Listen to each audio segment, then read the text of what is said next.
Hello, everybody. Hello, I am Brandon everyone. Jones. I'm joined by Kyle Bossman. Let me know if everything looks okay and sounds okay. We should be good now. There we go. Kyle has not been on Community Showcase before.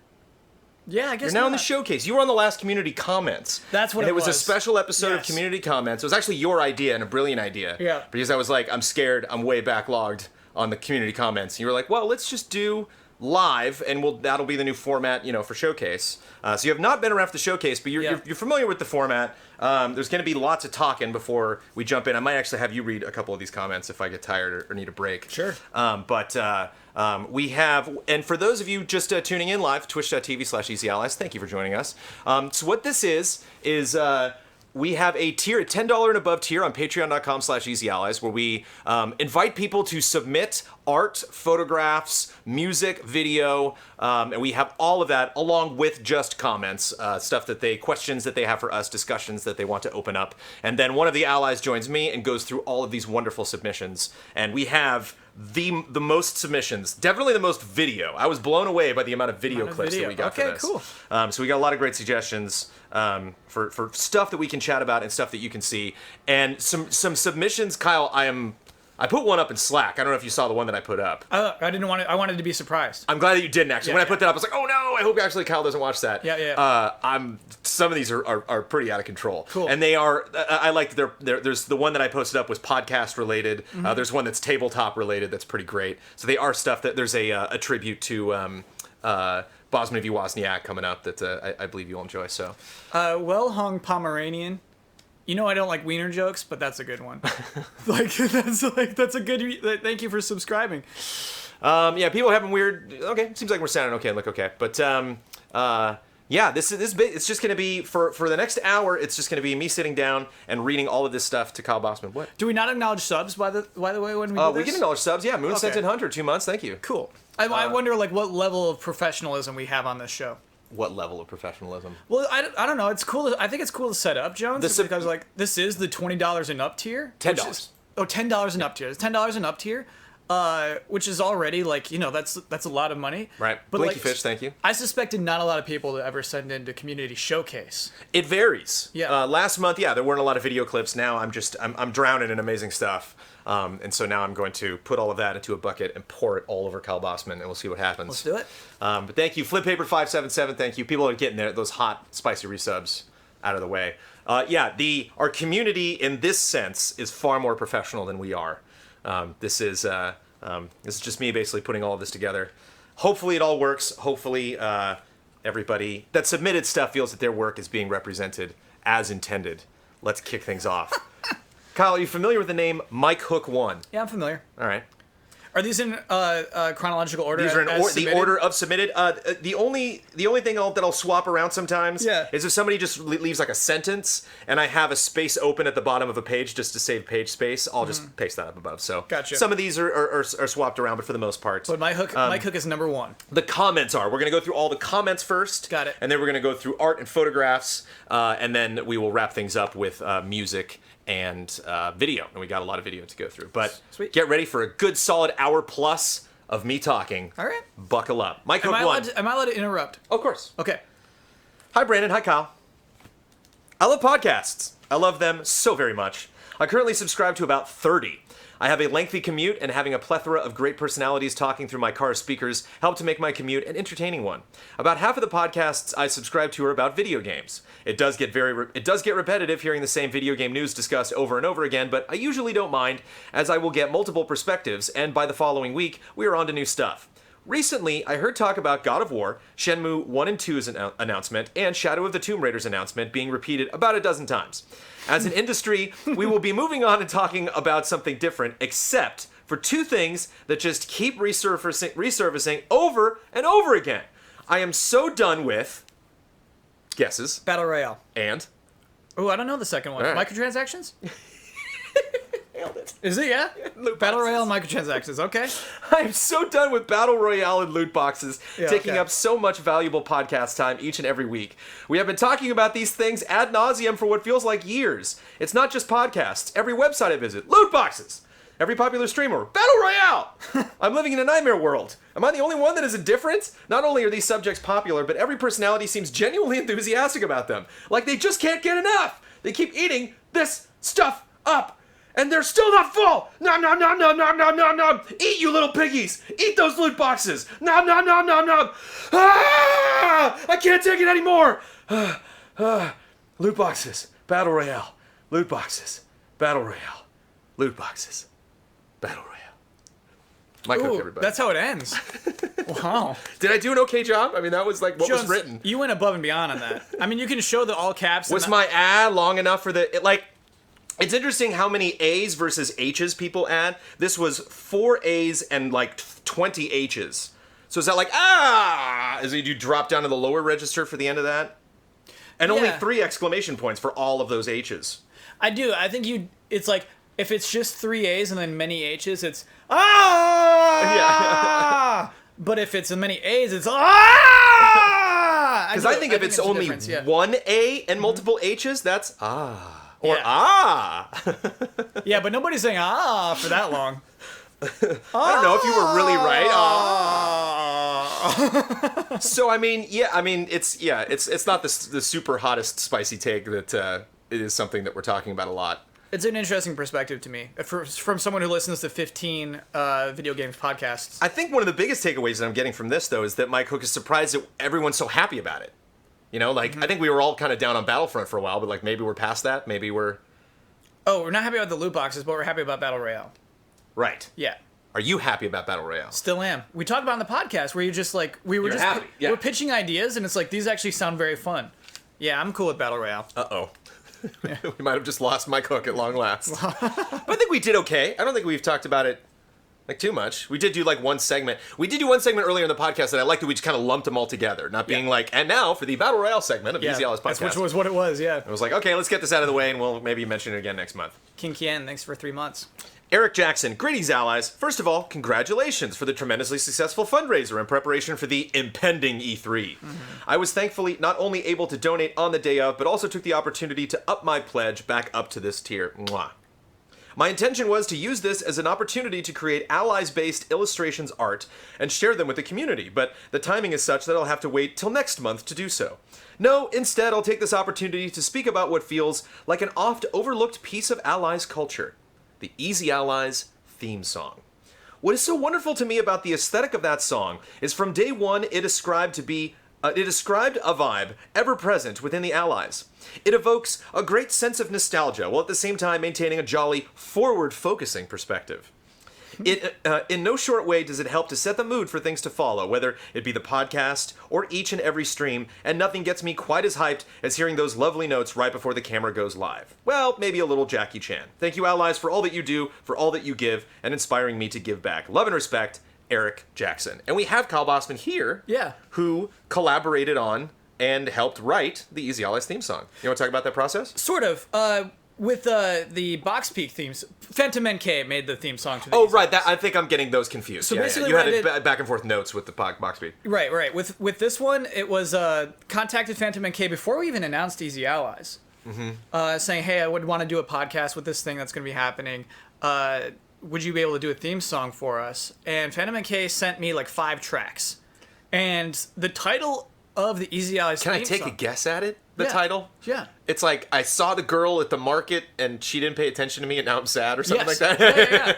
So it's really funny you ascribe all of these attributes to the song that's actually there's kind of a sadness to it. It's just seeing this wonderful woman and she's just she doesn't remember you and she doesn't you don't really talk to her and you just kind of leave without talking to her.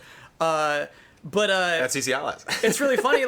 I listen to this track and I'm like, wait, this is very good. And Phantom NK is really, that one? You like that one? It's yeah, it's really, really good. Phantom NK was willing to trash that song. Was willing to just let that stay on the hard drive and never use it again. But it just turned out to be a really good Easy Allies song. Does that, now that I got you here, Kyle, does that kind of give you a perspective on when people praise your work and you're yeah, you know, that I'm sure there are Box Peak puppets that have wound up in the trash. There are many, yes. There are allies out there that I would give that a very loving home. Yeah. But you're just I can do better. Yeah. All right. Yeah. It helps give you perspective. By the way, and people were talking about it ahead of time. You can find that track on Phantom NK's SoundCloud. Cool. Yeah. Will we have to replace that song someday? Or just maybe just new change versions? it or something? Yeah. Yeah. So far, I'm not tired of it yet. Are we overdue for a slow country version of that song? Maybe like a little jazzy piano version or something. And then we have had some fans that have remade that. And I'm not openly making requests. I like country. I want you all to find your own creativity and inspiration. But yeah, love that song. And I can't believe people are still so attached to it because any song gets old. You know, like any, like I remember the one on the radio that I don't know the name of it, but like now you're just somebody that I used to know. Like loved that song when it first came out, and now no way. Like next. Yeah, I was thinking about Hey Ya last night, and like Hey Ya is a genius song, but I think we all heard it so much that it just kind of doesn't like get into our brains. I do want to. I want to just add onto the story, Jones, is that it wasn't like complete when Phantom NK sent it. Okay. I said I like this one, and Phantom NK said, okay, all right, I'll add some stuff. I'll make it a full song, and so like there was work put into it. I should give it some credit. Maybe added the boom, boom, boom, boom, boom, boom. Yeah, because I think it was like 50 seconds before, and now it's 3.5. Good pick, Kyle. 2.5? Good pick, Kyle. Yeah. Good job. Virgil Hawkins. Hello, Brandon and Kyle. I'm one of the... Ian, I never did this before, but in the last community showcase, every time someone would say hello, Ian and I were like, hello. Yeah, I like that. I like that. It's a good bit. I'm one of the people at this tier that doesn't comment. So somebody at the $10 tier, and we have plenty of them. We have more people at the $10 tier every month than submissions that we get for the I would showcase. be way too shy to do this. Right? Yeah. But I just wanted to say that the last episode of Dragon Ball Super is a 10. Thank you. Thanks. Do you agree? Yeah, because we were trashing on GT, and then for some reason the Dragon Ball GT fans crawled out of the sewers and are just like, it's better than Super. It's like, whoa. So it's nice to hear someone else appreciate Super. It is a 10. I would love to contribute to that conversation. Do you think we should have actual Dragon Ball music for the podcast?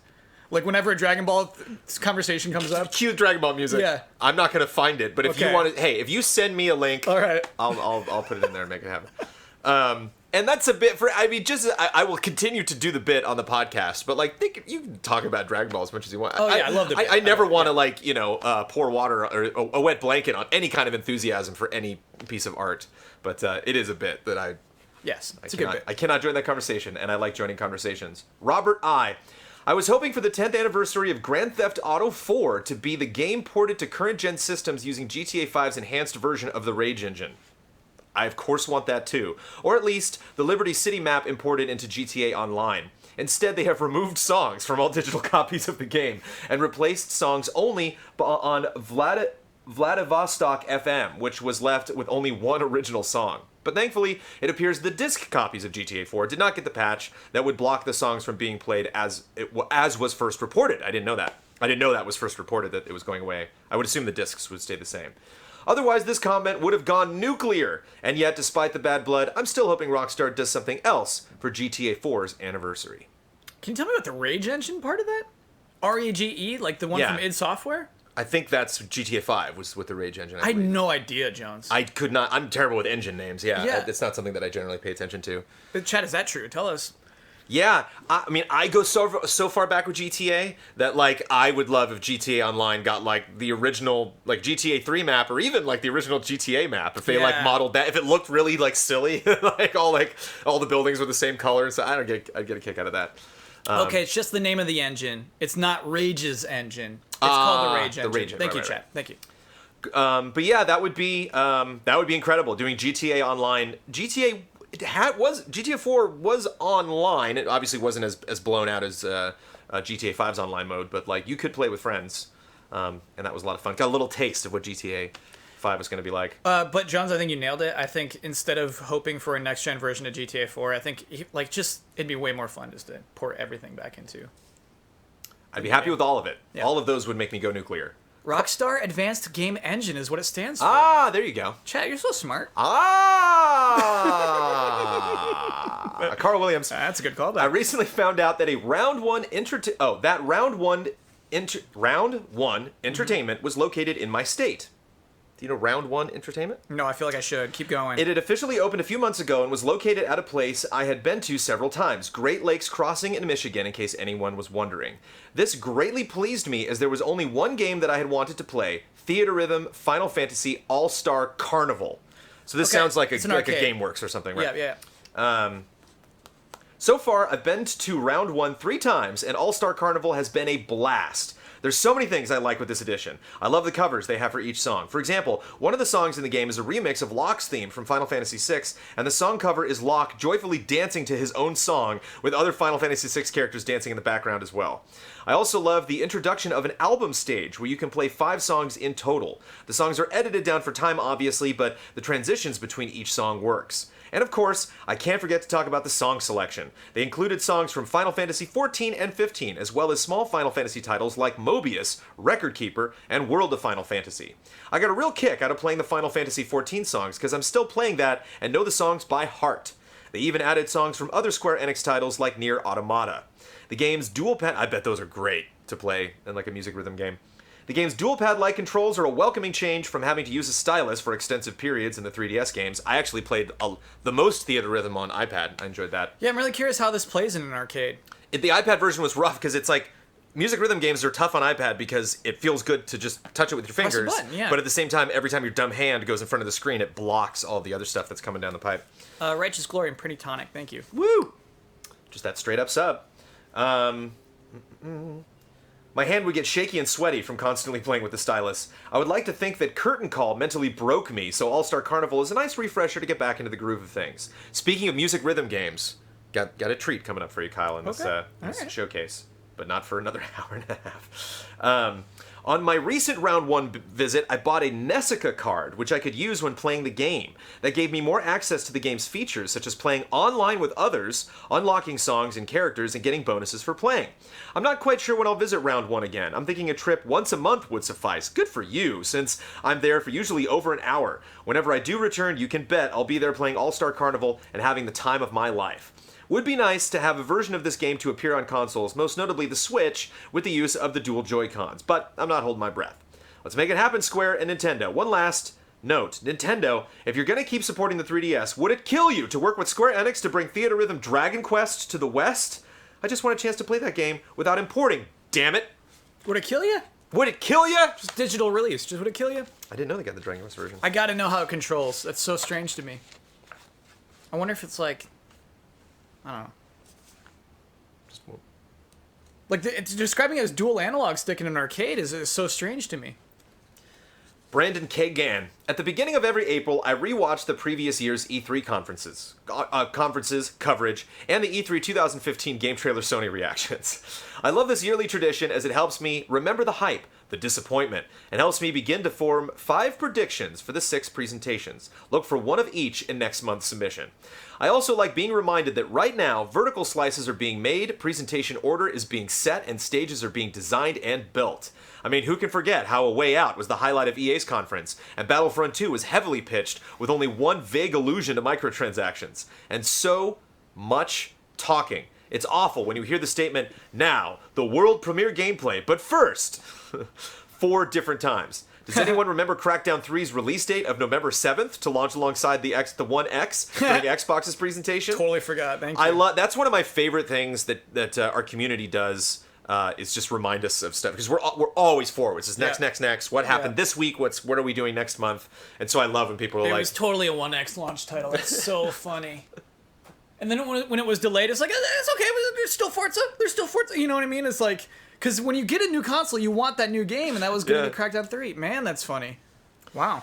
And where is that game again? How about Bethesda being a Nintendo Direct with an unnecessary stage? Hopefully it'll be more than video as there is so much unknown. I'm excited for Bethesda once again for hopefully bringing a lot of the unexpected. Yet what made E3 memorable for me last year was the human element we rarely see, as Ubisoft had not one but 2 game directors tear up, overwhelmed to have their games shown to the world. Plus, it didn't hurt that Shigeru Miyamoto and Yves Guillemot shared the stage.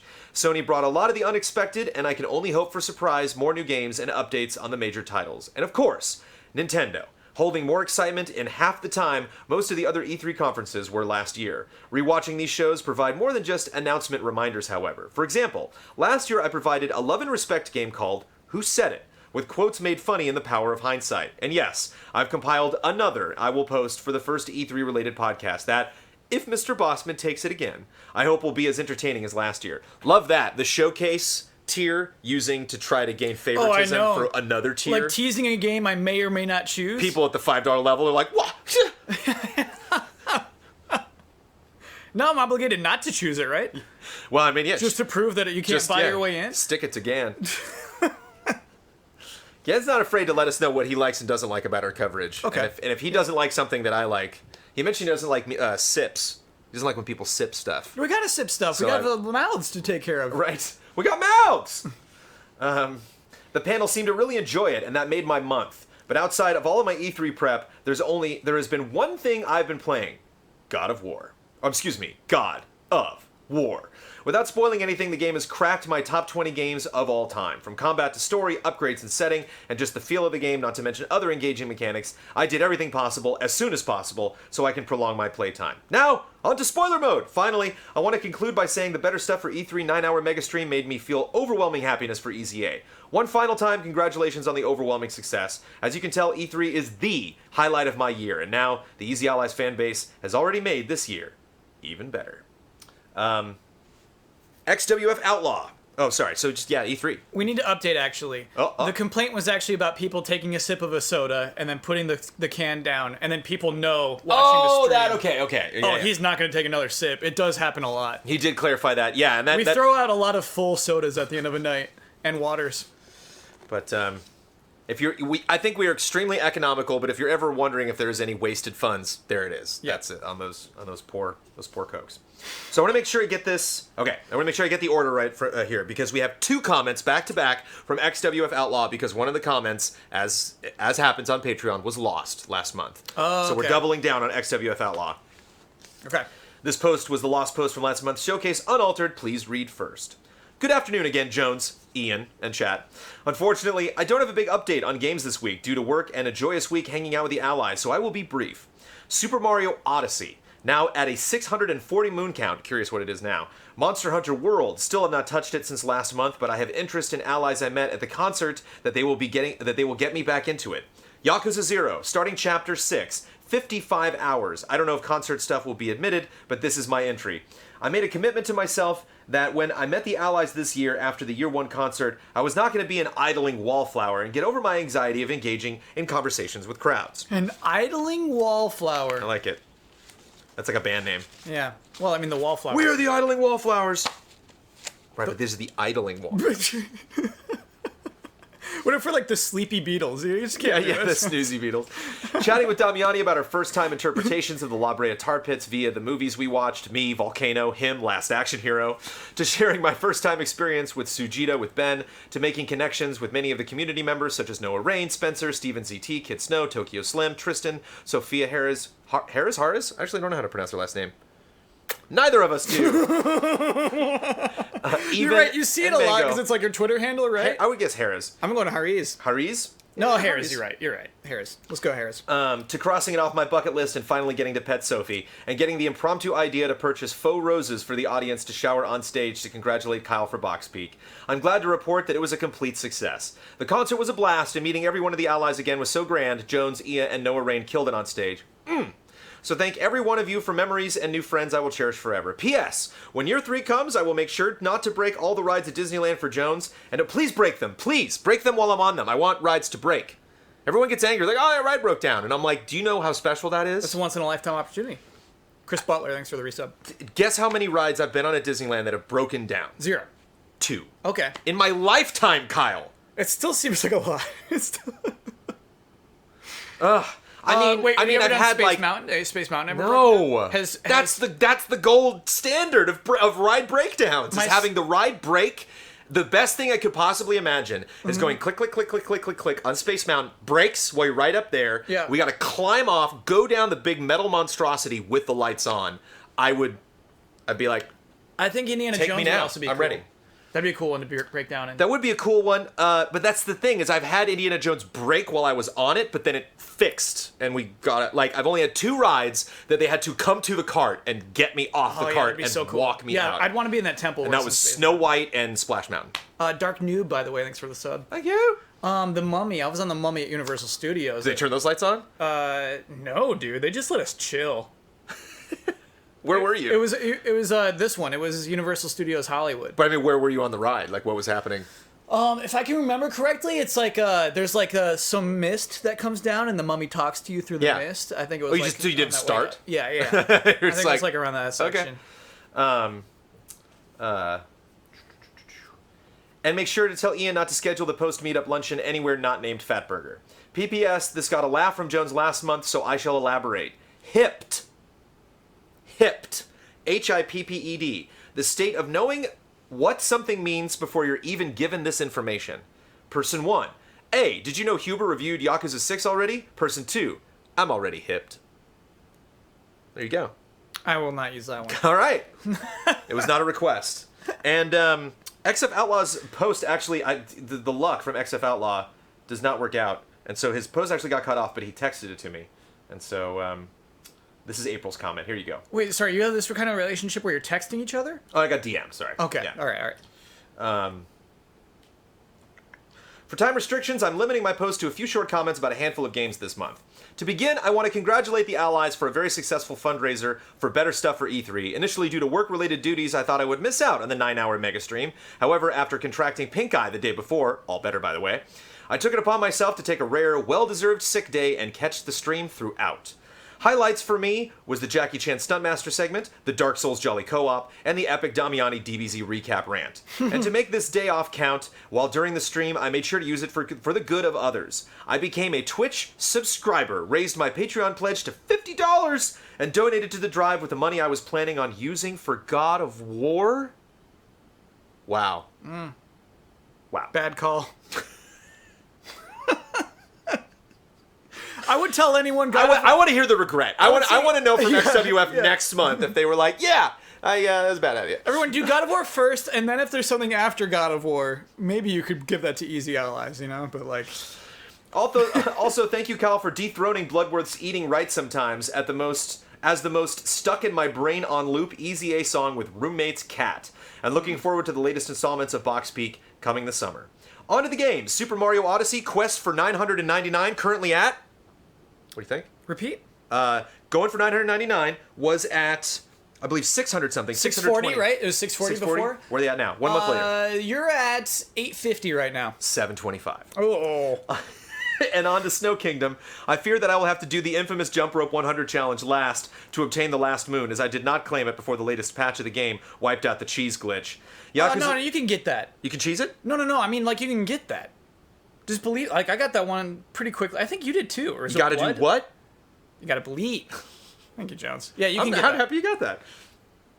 Reached the midway point. Oh, Yakuza 0. Reached the midway point. Still a fascinating game. So now I come to God of War, which he finally did, so finally did get. All right. Which I'm happy to announce that my brother bought a copy of the game and he has let me borrow it after his full playthrough. Good bro. I think the bro is the real hero of this story. Yep. All I will say is that I'm loving what I have played. So thanks again to everyone. Thanks again for everything the Allies do. Looking forward to the shiny new E3 coverage and beyond. Meow, meow, meow, meow. Love and respect, translated from Cat Speak. Thank you, Jones, for taking my second comment, and hope that this one updates in time for the stream. I think the volleyball one is harder than the jump rope one. Clipping out. And I think it takes longer. It's a bad call, Ripley. It's a bad call. I'm sorry, what? I think the volleyball one is harder. The volleyball moon. Ooh. You just play volleyball for like an hour. I mean, it's not an hour. It's just so long. I couldn't do the volleyball. I can't. What? Like, just the completion of those games, like even like Redemption and Spider-Man, it's like no, I'm gonna play it a lot. Yeah. But like I filled out my skill tree in Horizon, but like there's some crazy achievements in there. Like no, I'm good. Bacon Crispies, thanks for the resub. Repus Edude, how would you? I want you to read Repus's comment, but I'm curious, how would you pronounce that? Oh, I always say Super Dude. I like Repus Edude as being cute, but I always say I kind of like Dude Super. Dude Super. You know what I mean? It's like the whole thing's backwards. Yeah. Okay. I like Dude Super. I think that's a cool name. I like Dude Super as well. Okay. Repus Edude, you're Dude Super from now on. Did you want me to read the comment as Do it. well? Why not? Okay. Take a little break. Hi, allies. April has been a great month. First, Yakuza 6, then God of War, and last but not least, Nintendo Labo. All great games and experiences. God of War is the GOATY, but Labo has been great to build with my son. He is 9 and not much for building or creative, but he thinks labor is the best. I'm going to say Labo. That was an autocorrect. He thinks Labo is the best. Labo is labor. Yeah. It's just fun and great to do together. Love and respect. Dude's super. Nice. Did he? Okay, yeah. And thank you. It coasted by, I thought I would remember, one toe something? One big toe something? Big Toe Co. Big Toe Co. 19 months, thank you. Thank you for the chain. Yeah, if I had a 9-year-old child, Labo would just, like, nonstop. I'm buying all these things. But it's funny, it's like building the piano in Labo takes like an hour and 15 minutes. Like taking out the trash takes 5 seconds, but I'm sure you're just like, hey, we'll take out the trash. Like, nah. Then you're like building your piano. Mm-hmm. Yeah. Blood, sweat, and tears. One last Spartan. Easy Allies is great. Keep making stuff and doing all the things. Thanks. I gotta admit, I like the size of that comment. It's a good comment. It was kind of an average between that and some of the bigger ones. Yeah, it's a good one. That's the best one. Bard91. Hello, Bossman and Jones. Allow me to begin by thanking and congratulating you guys for this 2 years. I rarely send comments or participate in chat, but I've been a patron since day one, and I look forward to more EZA in the future. Every month you mention how there's always someone posting a comment about Persona 5, and this month I can't allow it to be the exception. Certainly not in the anniversary month that will in what to my mind is without a doubt the best JRPG ever made and my favorite game of all time. Despite having beaten the game 3 times. 3 times. Nah. 2, okay. Yeah. 2 is, right. That's it, you want to see something I missed, maybe make some different decisions, you know? Yeah. But that 3rd, woof. Is that the platinum run? I don't know. Maybe the 3rd was the platinum run. Yeah. Woof. I still find myself compelled to jump back into it from time to time, and it still manages to astound me. And aside from that, I've started making a habit of finding streamers on Twitch doing blind playthroughs and seeing how they enjoy the different aspects of the game and how they react to the impactful moments has given me a whole different way of enjoying the game that fills me with joy in seeing how others enjoy something that is so dear to me. This I get. I get that 100%. Oh, sure. This month, we also saw the release of the Persona 5 anime, which, sadly, the less we say about it, the better. Ooh. Hot take. Yeah, I haven't actually seen a lot of hype for it.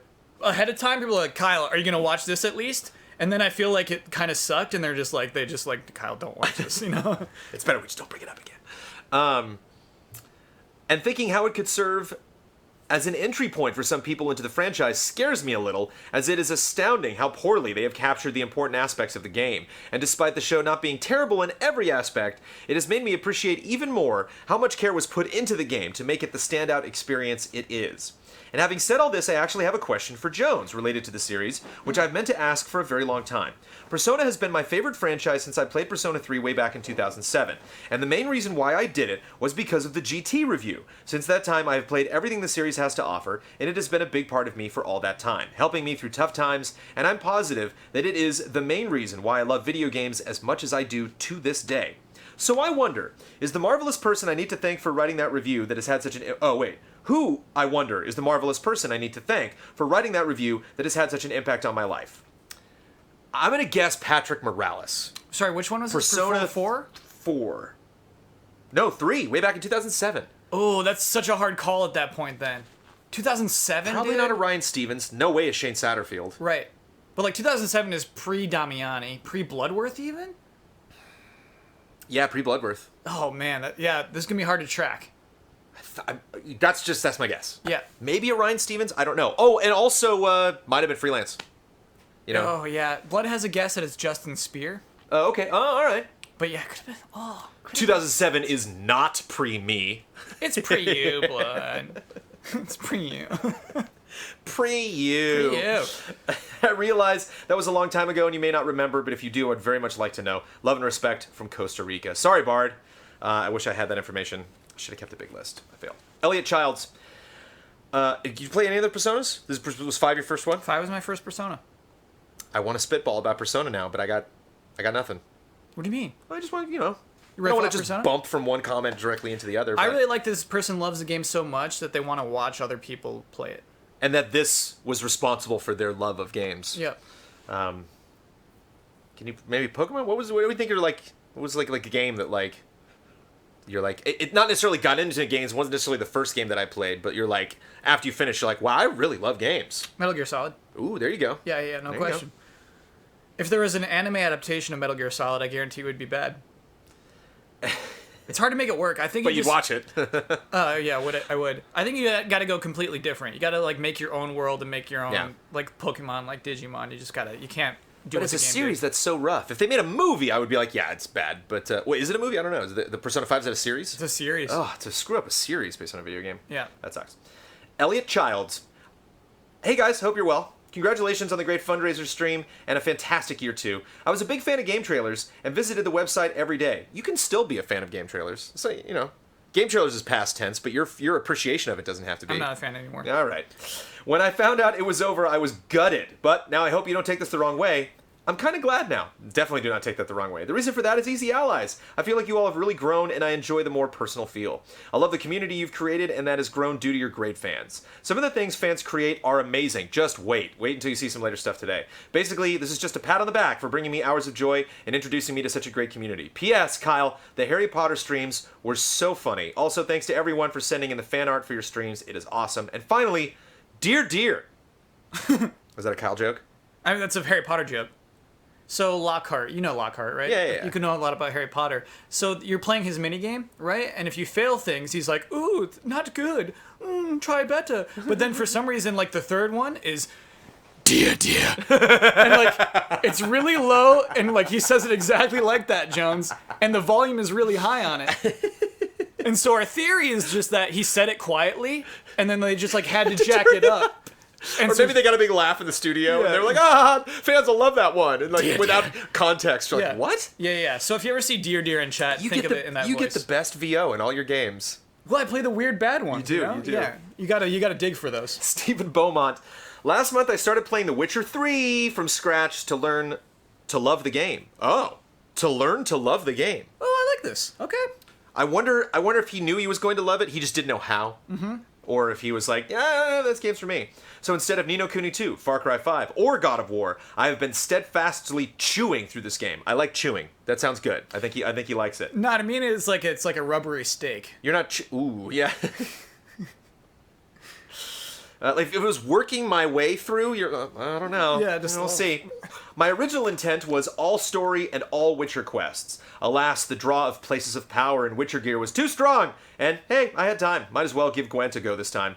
Well, on the 29th of May, I finally finished The Witcher 3 and the first expansion, Hearts of Stone. So you're all caught up to me. I didn't play the second expansion, which is terrible. Back in 2005, I thought I had almost finished the game when I had arrived in Skellige and bored myself to tears with the ridiculously slow boats hunting sunken treasures ad nauseum. I'm so glad to have journeyed back because I completed the Gwent quest, which was fun, saved everyone I cared about, and had a happy ending. This time, when I got to Skellige, I focused on the quests and barely ventured into the water, saving my tortured soul. It was about this time, too, that I decided to purchase the expansion pass, and after the Battle of KM, I started the Hearts expansion. I loved this expansion. 3 actual boss fights, one reminiscent of Shadow Ganon from Ocarina, and a fairly compelling story. The main reason I started playing again was Huber's pledge for Hall of Grades, and here's my problem. This game has required reading. This game does not do a good job of recapping the last, which keeps you out of step with the relationships, unlike Mass Effect 2, which I think does a great recap. 3 big game design takeaways: great intro map, quest writing falls off in the mid-game, very good story finale. So here's the official review broken up into many tiers from Stephen Beaumont. Okay. Cast, 10. Geralt gets a pass, grows on you. Activities, 9. He grows on you. Side quests pale to Yakuza 0. Gameplay, 8. Fighting is good. Character control is like a PS2 3D platformer. Horses are bad, as is swimming and boats. Signpost fast travel, game breaking when you get stuck behind something. Economy, 7. Price discrepancies. Witcher missions rewards 50 coins. Cordial, 100 coins. Immersion, 10. Didn't want to bring economy into immersion, although no sleeping is weird. Graphics, 9. Hair. Graphical bugs during cutscenes. Kids' faces. Music, 9. I don't like the Skellige theme, roughly 20% of the game. I love how he says it's a 9, and then he's like, this part sucked. Story, 9. Find Siri, Wild Hunt, bad. Middle End, good. X Factor, 10. X Factor. Witcher lore, being Batman. Being Batman, eh? Okay, interesting. When you're like detective mode, it goes. Oh, yeah. Witcher vision, yeah. You solve some cases. I like the sound. My favorite is just all the leaves rustling and animals walking around. You know what's funny is I absolutely agree with giving The Witcher 3 a 10 for X Factor. Nice. Yeah. Value for money, 10. Overall, 9.1. Game design tip, don't make Steel Igni talk interact the same input, especially when you put a torch next to a signpost. P.S. I'd like to attempt to go through MGS1 before you play through at Easy Livin'. I remember getting stuck at Revolver Ocelot, so a bit of schoolyard advice. I don't want to use a walkthrough. What's the strat? I will start fresh, but I remember he shoots you from across the room, but you can't see him? What's the strat? Yeah, you gotta just track his bullets. Okay. I think at that point you might have stun grenades, but... Yeah, oh, he reloads. For any part of Metal Gear Solid you can't remember, just call for help, and they'll tell you. Just like, oh, wait for him to reload, because he's got a 6-shooter. Oh, call the what's the name for it? The radio, but they specifically call it Kodak, right? Yep. Call Natasha, call the Colonel. They'll help you out. Nice. Yeah. So yeah, you just go blast into him when he's reloading. So you just kind of like dodge around. I mean, sometimes he'll shoot Baker. So you want to make sure that Baker's not in between you two. Oh, and you get a fail. Baker has a health bar, so he can take some hits. But yeah, it's cool. Cool fight. Pokey Clyde's got a comment for you. Oh, sure. This month has been pretty crazy to me. I've paid off my student loans. Congratulations. I'm getting ready to move out on my own, and I'm really digging into my own creative projects. Life is good. I don't have any games to talk about, really. But just wanted to say congrats on the overwhelming success of the fundraiser. Side note, My Hero Academia Season 3, Episode 4, blown away by how good this anime is. Extra side note, a young Tom Hanks would make for a great live-action Goku. Love and respect, Pokey Clyde. How young are we talking? Like Monsters and Mazes? Or Mazes and Monsters young? Or like Bachelor Party young? Or like... There's no version of Tom Hanks that can play Goku. There's no one. Can you imagine Goku with just short curly hair? Just the Michael Keaton mop? Like, can you imagine? Tom Hanks has never been fit. Tom Hanks has been he's been in probably 100 movies, right? I don't think he's ever been fit. Maybe like in Forrest Gump he's actually pretty fit, but I don't think he's ever been like ripped. You're right. I can't He's never had to be. Lucky guy. He did. He should have been ripped in some of his movies. He's like, nah. And like, maybe that's what makes him likable. He does get skinny in Castaway. Yeah. But, Ian Alexander, I've been playing Ni no Kuni 2, and... not really feeling it. There's nothing terribly wrong with it, per se, but as a sequel, it really pales in comparison to its predecessor. The presentation is downright bad. The voice acting is spotty in delivery as well as occurrence. Epic boss battles end abruptly, and the characters react with less emotion than my girlfriend. And wait, hold on, no, sorry. He put "and" after that, so it's not the girlfriend. Calm down. The voice acting is spotty in delivery as well as occurrence. Epic boss battles end abruptly, and the characters react with less emotion than my girlfriend and I hunting down a mosquito. Okay.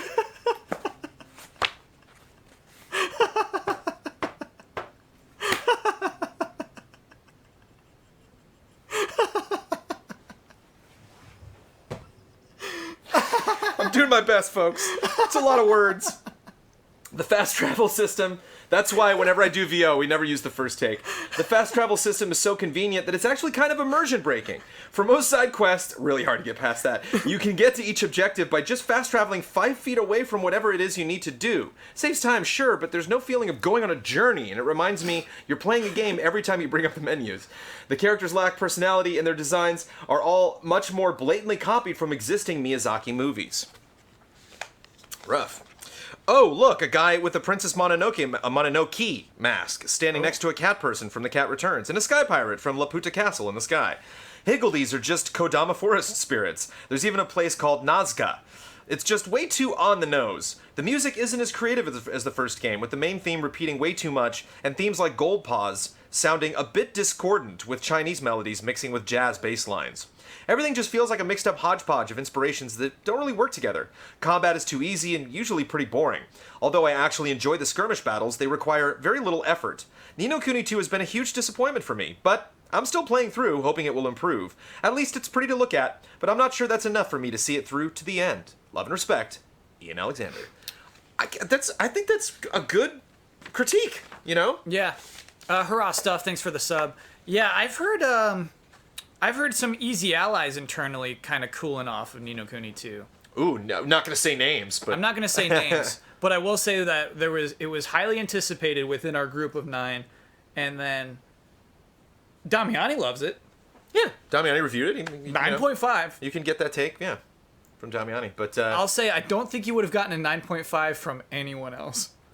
I think, wow. I think if anyone else reviewed it, it would not have been a 9.5. Well, see, it's a tricky thing to say right now, Kyle, because there is with the I don't know if you saw the comments about IGN's review of Tropical Freeze, that somebody gave Tropical Freeze on the Wii U a 6.5, and then they gave that a 9 on the Switch. People were like, it's the exact same game, but they pointed out like different people reviewed it. So yeah. I don't think that is we tricky. gave bylines, and that's the whole point. Yeah.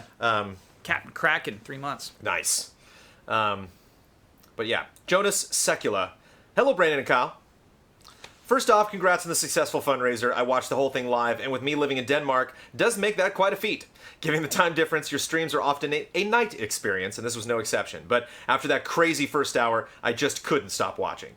I immediately raised my pledge, and this is actually my first time ever writing anything of any kind to you guys. I hope I got your name right. My question is, I recently acquired a PSVR with motion controllers included. Bought Super Hot immediately because I remember Jones recommending it. It was great. Knowing that you like VR and Kyle has played a lot of different PSVR games, what would you guys recommend me getting next? No horror. Best regards, Jonas Secula. I agree with that. I wonder if Invisible Hours is on PSVR. I don't know. I know it's on Oculus and Vive. But Invisible Hours was the live play that I really enjoyed. Oh, right. That is. Oh, no, you know what? I believe it is because I think Sean played it on PSVR. So it's like a murder mystery in a mansion. It is a murder mystery where characters walk around this massive space and you get to follow them and piece the whole story together. And there's some fun little secrets in there. I'm sorry. Some Easter eggs. Were any mentioned? Do we have? Super Hot and No Horror. Okay. So those are out. So I really like. I Expect You to Die. That's a really fun VR game. Really like Job Simulator. Really like... man, I have so many. The Rhombus of Ruin, I really like. I really like Batman. That's the Psychonauts. Oh, yeah, the Arkham VR is pretty great. Batman's so good. Moss I haven't played through, but Moss is that's fantastic. I haven't played through all of it, but Moss is absolutely adorable. That's a lock. And just really, Moss kind of feels like... it feels like I'm at like the Rose Parade, you know, and I'm like right up against a float. So you're just like, wow, you know, you really get to like look at all the details, and it just feels like a lot of just really great vignettes. It feels like I'm at Disneyland and I'm allowed to like get off the ride and just like, oh, cool. Yeah. It's really fun. And I didn't know this. I think the big surprise for me with Moss, I thought the mouse was just gonna be moving around and you were just helping it. I thought the mouse was gonna be autonomous. Oh no. Where like you play it with the controller actually. You don't play it with yeah. the motion controllers. And so it is that combination of a kind of like a god game where you're looking over it, but you're also moving, not Moss, the world is Moss, moving Quill around. Tweetan, thanks for the resub. Accounting Plus is also very good, chat. And then, yeah, what I would recommend is just, like, giving anything a shot. Like, I had really fun with Carnival Games VR one night. You know, just like the Wii franchise, Carnival Games, but like there were some fun things in there. And so VR is like a really cool space to just try things out. One of the bonuses, I think, about PSVR compared to other titles, if you get an Oculus or a Vive and you go into that store, if you go to top selling, you can kind of get an idea of what the top things are. But like those, especially the Steam library for Vive is just flooded with all sorts of weird games. Like really question mark. Like I was looking, like when I first got the Vive, I'm like, I want to shoot a bow and arrow because I really like that demo that's in that comes with it from Valve. And I was like, I want another bow and arrow game, and I'm watching trailers like, like a lot of these are not great. Yeah, actually, there's one that's horror related, and I'm just too scared to try it out. But I think on average, the offerings on PlayStation VR are mostly good. Like I think I don't think Sony's like, let's get as much stuff on here as possible. Where like Steam obviously has that vibe of like, there's a lot of creator stuff. There's a lot of independent games, a lot of stuff that's maybe like an early access or something, someone wanted to put together. So, I mean, if you're downloading free stuff on Vive, go for it. But, so yeah, I think most of the stuff that you can just find, regardless of whether you've heard about it or not, it's probably pretty good. Because VR is rad. Thanks for a year. Congrats on your gold day. Nice. Eli and Peters. Dino Frontier, thank you, chat. Oh, yeah. Oh, yeah. Thank you, chat. Eli and Peters. Hi, Brandon. Hey, Kyle. Hi. I had long intended to move to the $10 tier as a celebration of E3 and begin making what would hopefully be thoughtful and well-written contributions to the community showcase from that point on. When I realized, however, that I had missed the opportunity to donate to the fundraiser, I decided on a whim to up my pledge early instead, so now I am able to contribute, but have nothing with which to do so, other than the scattered thoughts currently running through my brain into my fingers. I'm afraid that if I don't write something now, the temptation to disappear back into my natural lurker habitat will prove too strong, and I'll never get around to explaining my personal history with GameTrailers and Easy Allies, and how much you all mean to me. I very nearly deleted this entire comment just now so that I could do just that, so I'm going to post it as a way of committing myself to the idea, and next month I'll be back with my intended first comment. Sorry about the incoherent ramblings, I'll do better next time, probably. Just to be clear, this isn't a placeholder. I want you to read this comment, as pointless as it is, so I'll have no excuse not to keep going. Thanks for everything you do, and thanks for inspiring me to step so far out of my comfort zone. That's a wonderful comment! I really like that comment. Who's that from? This is Eli and Peters. Cool. Yeah, it's funny. It's like, it's that idea of you can't get good at something until you've been bad at it for a while. It's just like, yeah, just write your bad comments, and then next ones will be better. Right? And I mean, this is a rambling show. With some of the, I mean, we have some gifted artists, I will tell you, here in the Easy Allies community. But like a lot of what they do is just rambling. Like a lot of stuff we have a couple things that were inspired, just like a congratulations for the fundraiser that we did. So like a lot of that stuff is just them like, this is me just doodling or just some idea that I had. There's no such thing as a bad comment unless you're being mean. Tim Strothman, or unless Patreon eats it. Tim Strothman, hey Brandon and Kyle. This month I want to talk about a gem game that was hiding in my backlog for almost 3 years. Convoy.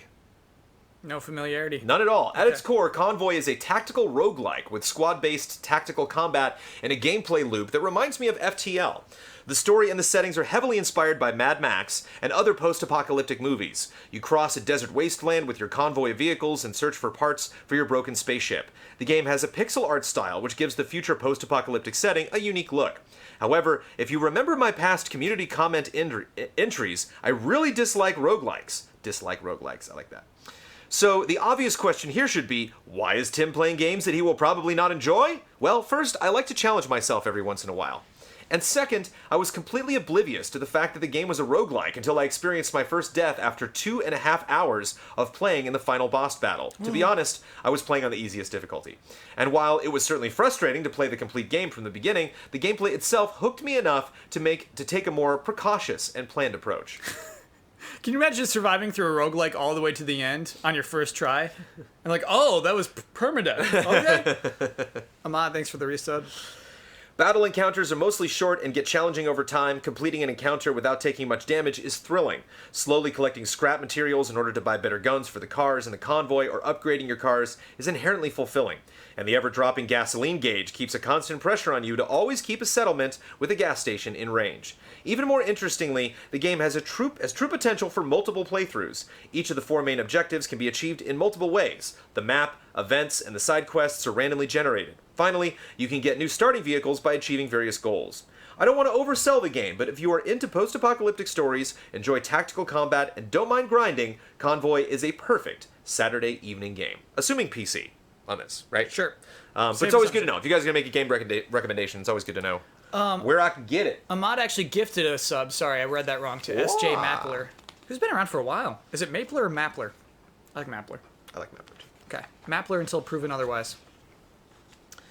Zachary Walton. Hey guys.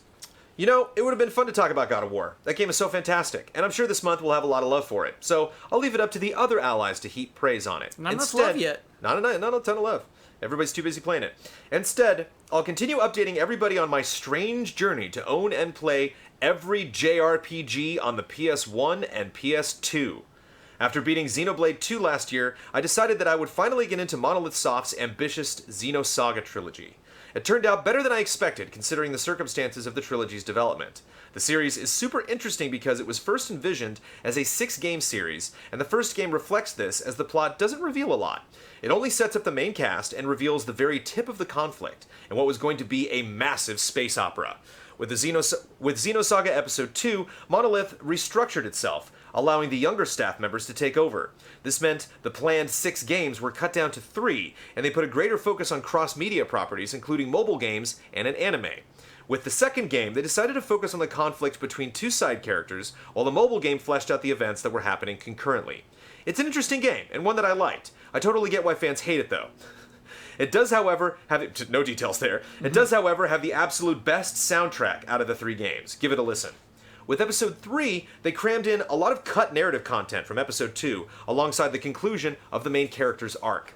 Due to this, it felt like an overstuffed game with a lot of different plots and ideas being thrown around. It's a little inconsistent, but it's largely the best game in the series thanks to a refinement of its mechanics and far better narrative pacing.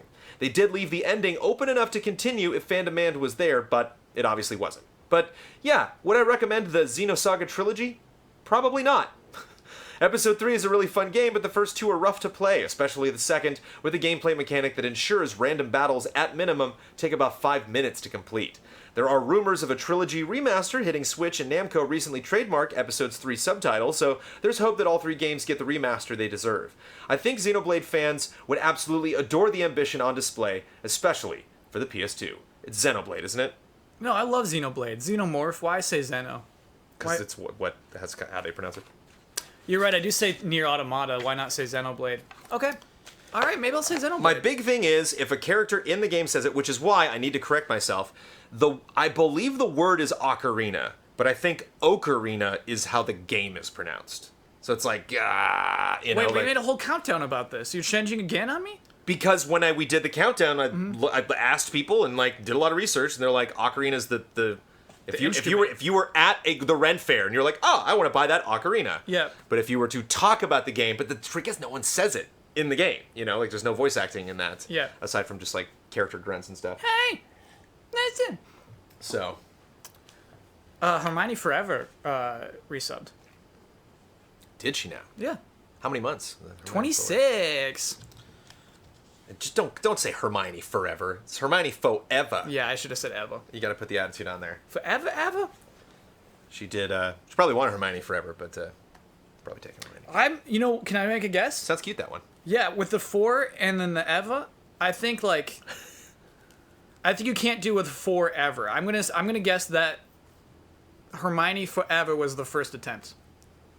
Let us know. I wonder if she likes what she got. Nice. Yeah. I wonder if that's it's I like Hermione, woo, Hermione Forever, or if it's kind of hinting at some lore thing where maybe she obtains immortality, so it's just actually literally Hermione Forever. She does have that little time trinket. I wonder if before JK bows out of the whole Harry Potter thing, we get some just kind of post-apocalyptic Hermione take. Joe Dudit, tell me, Jones, does she end the series with the ability to control time still? Well, spoilers, but no. I mean, she gets no. She actively is that was too stressful. I can't no. But she still could. Anyone could. It's a device. It's a tool she uses to do that. Well, she has it, right? She still has the tool. She gives it back to Dumbledore, I believe. Yeah. Because they ask her at the end, because she goes to classes and stuff. At the end, and they say at the end, they were like, well, I guess you're going to do that every year. And she's like, actually, this is the most stressful year I've had yet at Hogwarts, so I don't think I'm going to do that again. Well, who do you think, Dumbledore said, and in his will, who does the timepiece go to? There's probably an answer for that, but... Chat, who's got it? Oh, Ben Morris in chat. We got Ben, we got everybody. No, it's gone! In all caps. They destroyed all of them. Okay, there you go. Okay. All right. And it's gone.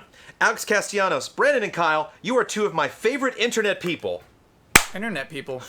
The door. We know who's coming. Here she comes. I cannot stand for this anymore.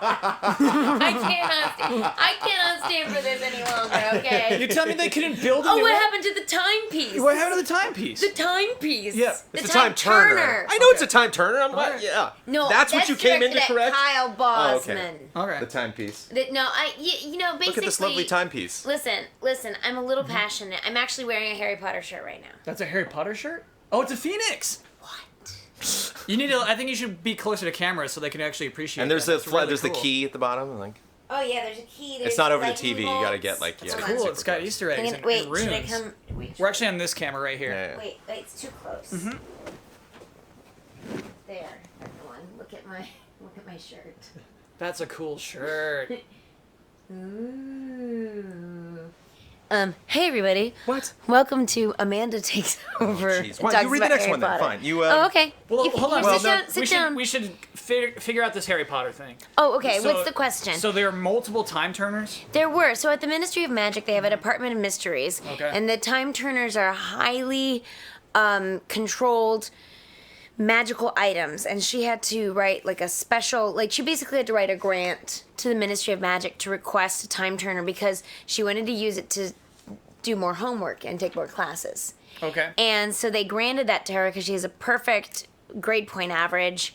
And she's Hermione Granger, and so they trusted her. So she took it, and then Dumbledore was all like, you could do some things with that, if you know what I'm saying, maybe save a couple lives tonight. And Hermione was like, what? I would never do that, but all right, let's do it. And then after that was done, she gave it back and was like, look, too much. She gave it back to the Ministry of Magic. She gave it back to Dumbledore, McGonagall, or whoever, and they gave it back to the Ministry of Magic. And they were like, it's too much. And they were like, yeah, you know what? It is. We're not going to give... We're no longer going to be issuing these to students. Yeah, they gave her a nuclear weapon. Basically. Yeah. And so then Towards me a little bit. in You're hiding behind the mic. in book 5... Oh no, I'm sorry. Go towards Kyle. Oh. Get away. Wait, how's this? That's good. That's weird. Oh, because the camera's there. Yeah. I get how cameras work. So in book 5, they go...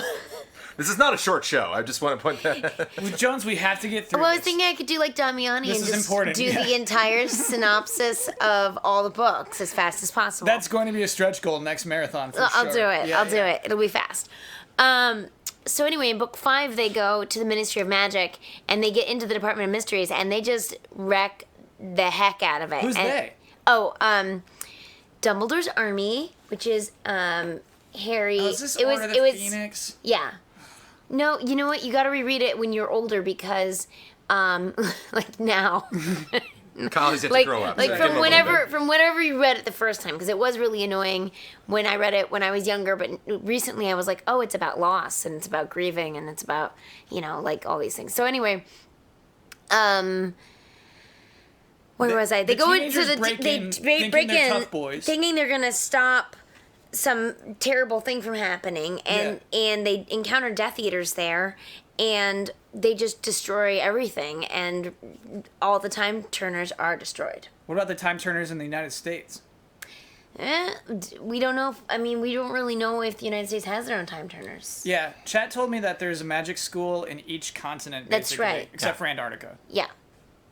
Like Australia has a I am magic a Pukwudgie.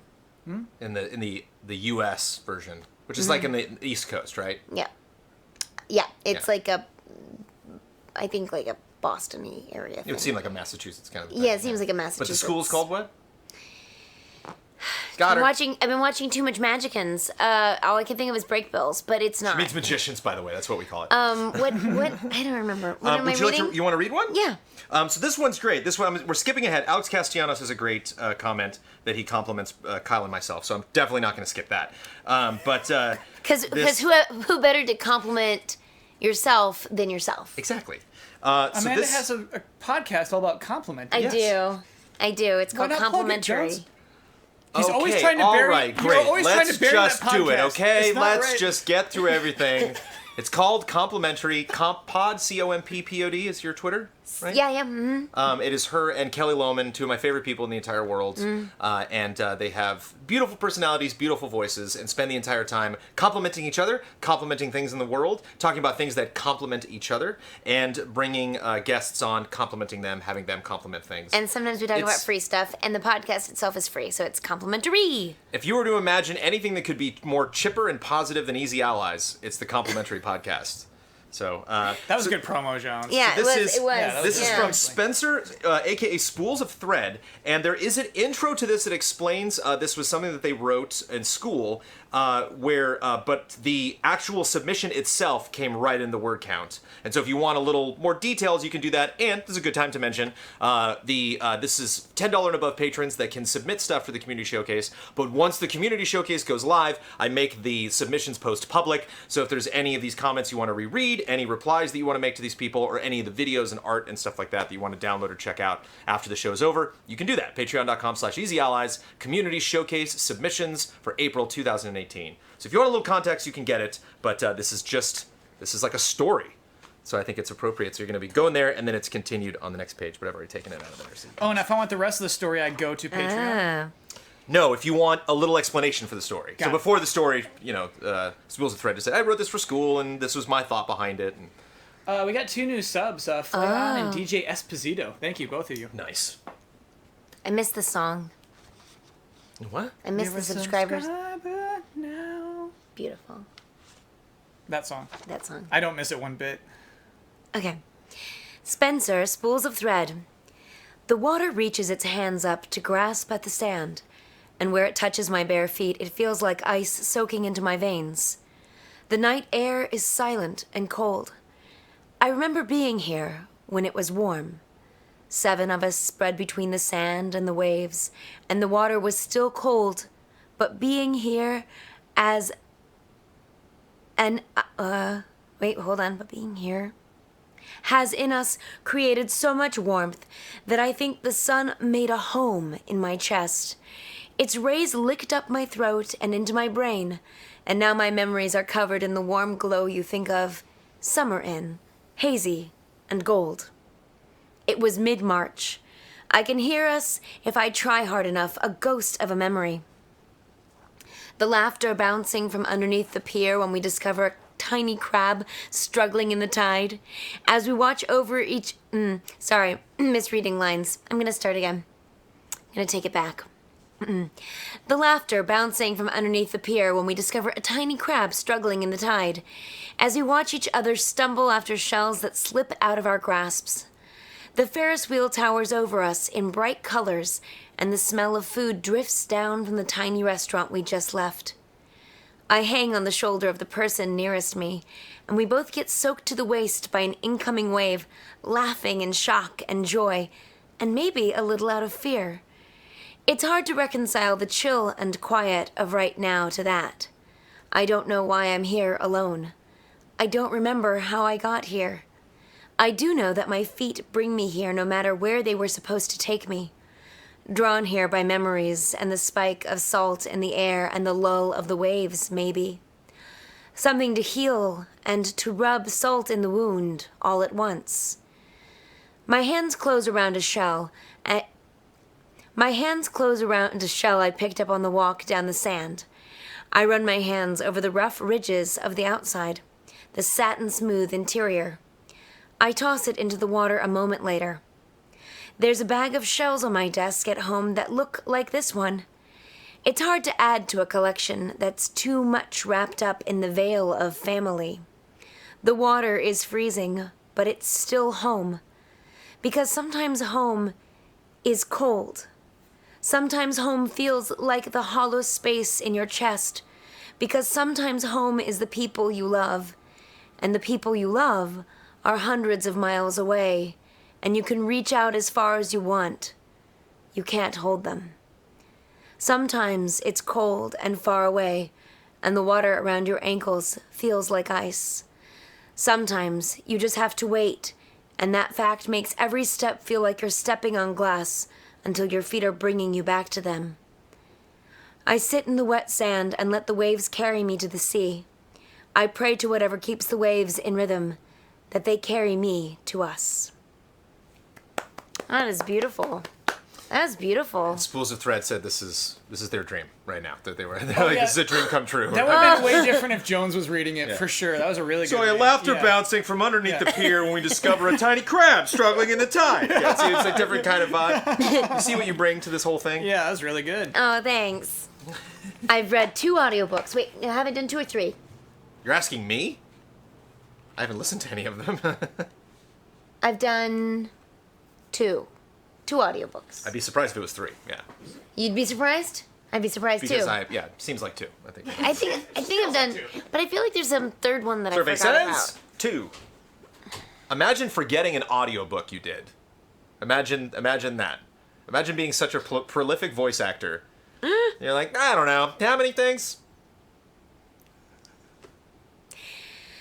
Kyle's doing some research. Kyle's doing some research on that right now. I can't remember what they're called offhand. One is called, I think, Saving Each Other, and it's a true story of a mom and daughter trying to cure a disease that had no cure in the daughter, and they find something that helps keep it at bay, and that's a true story, and I read the daughter part only.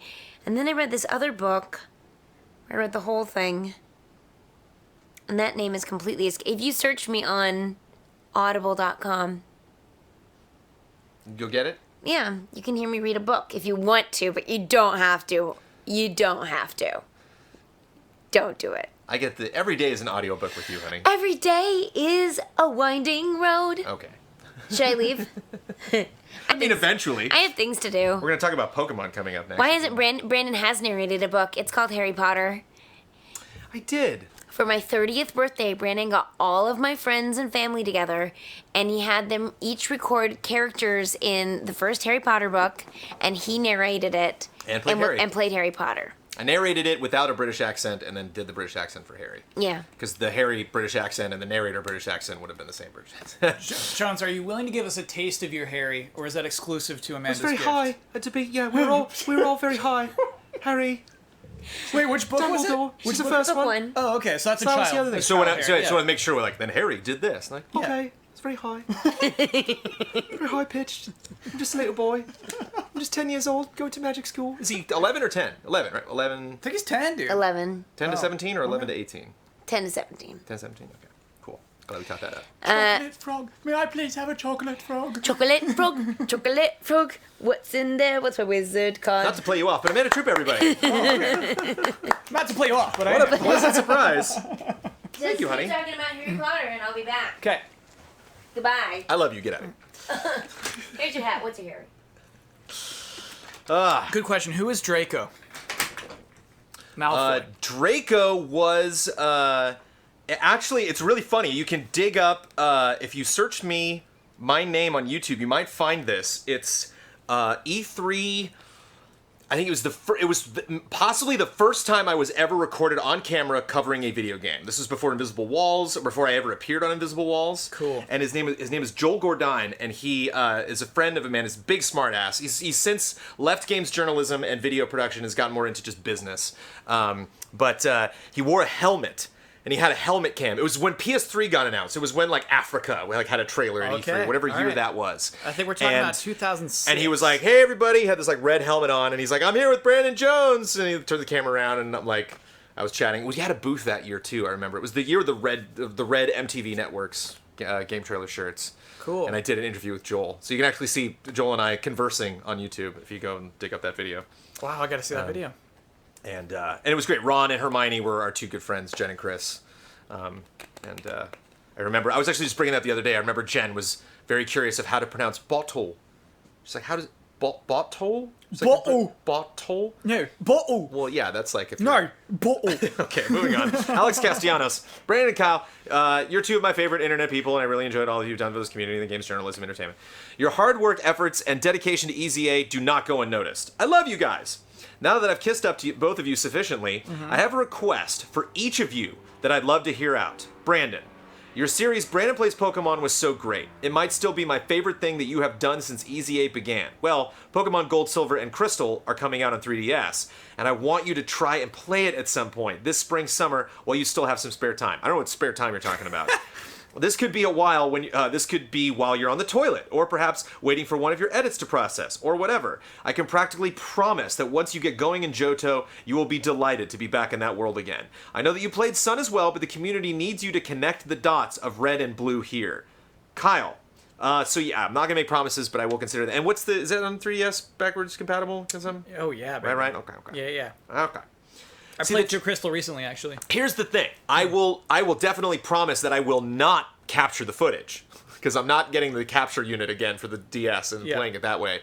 But if you just want opinions, if we don't want to make a show about it, I will consider downloading that from my 3DS.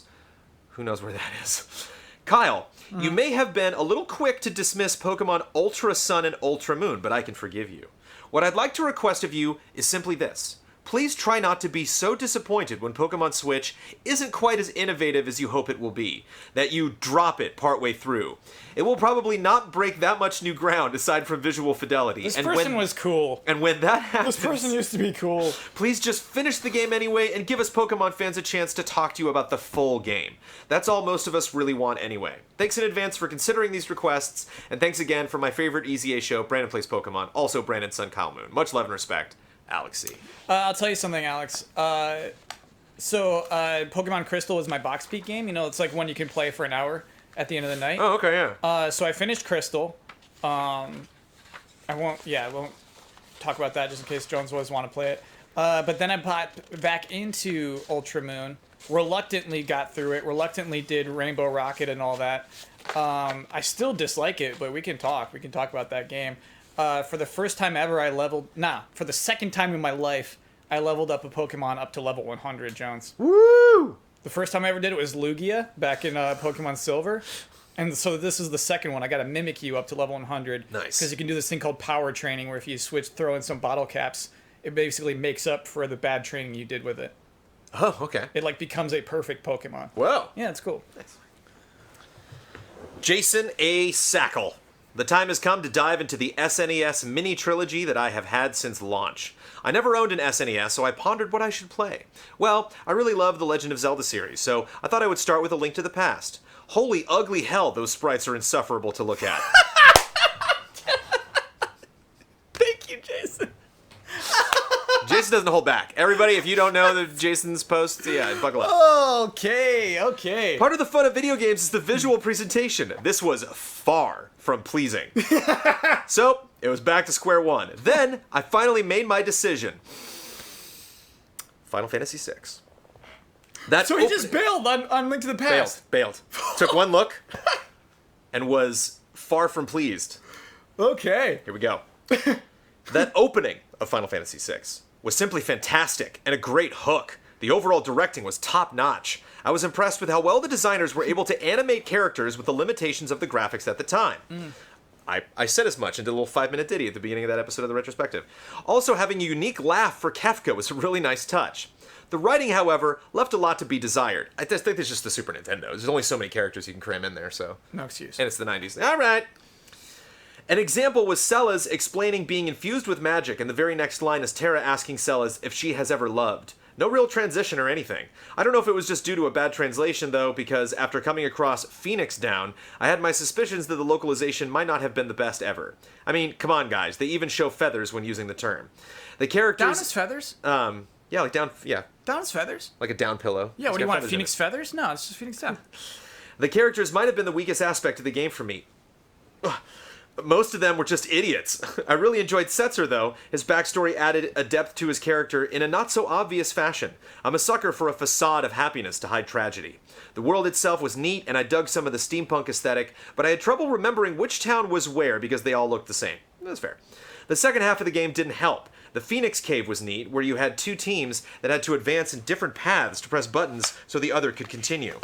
I think 2 teams was the right amount. When I got to the final location, 3 was spread out too thin because, well, I didn't really use half the characters because they annoyed the hell out of me and I didn't want to see their dumb faces.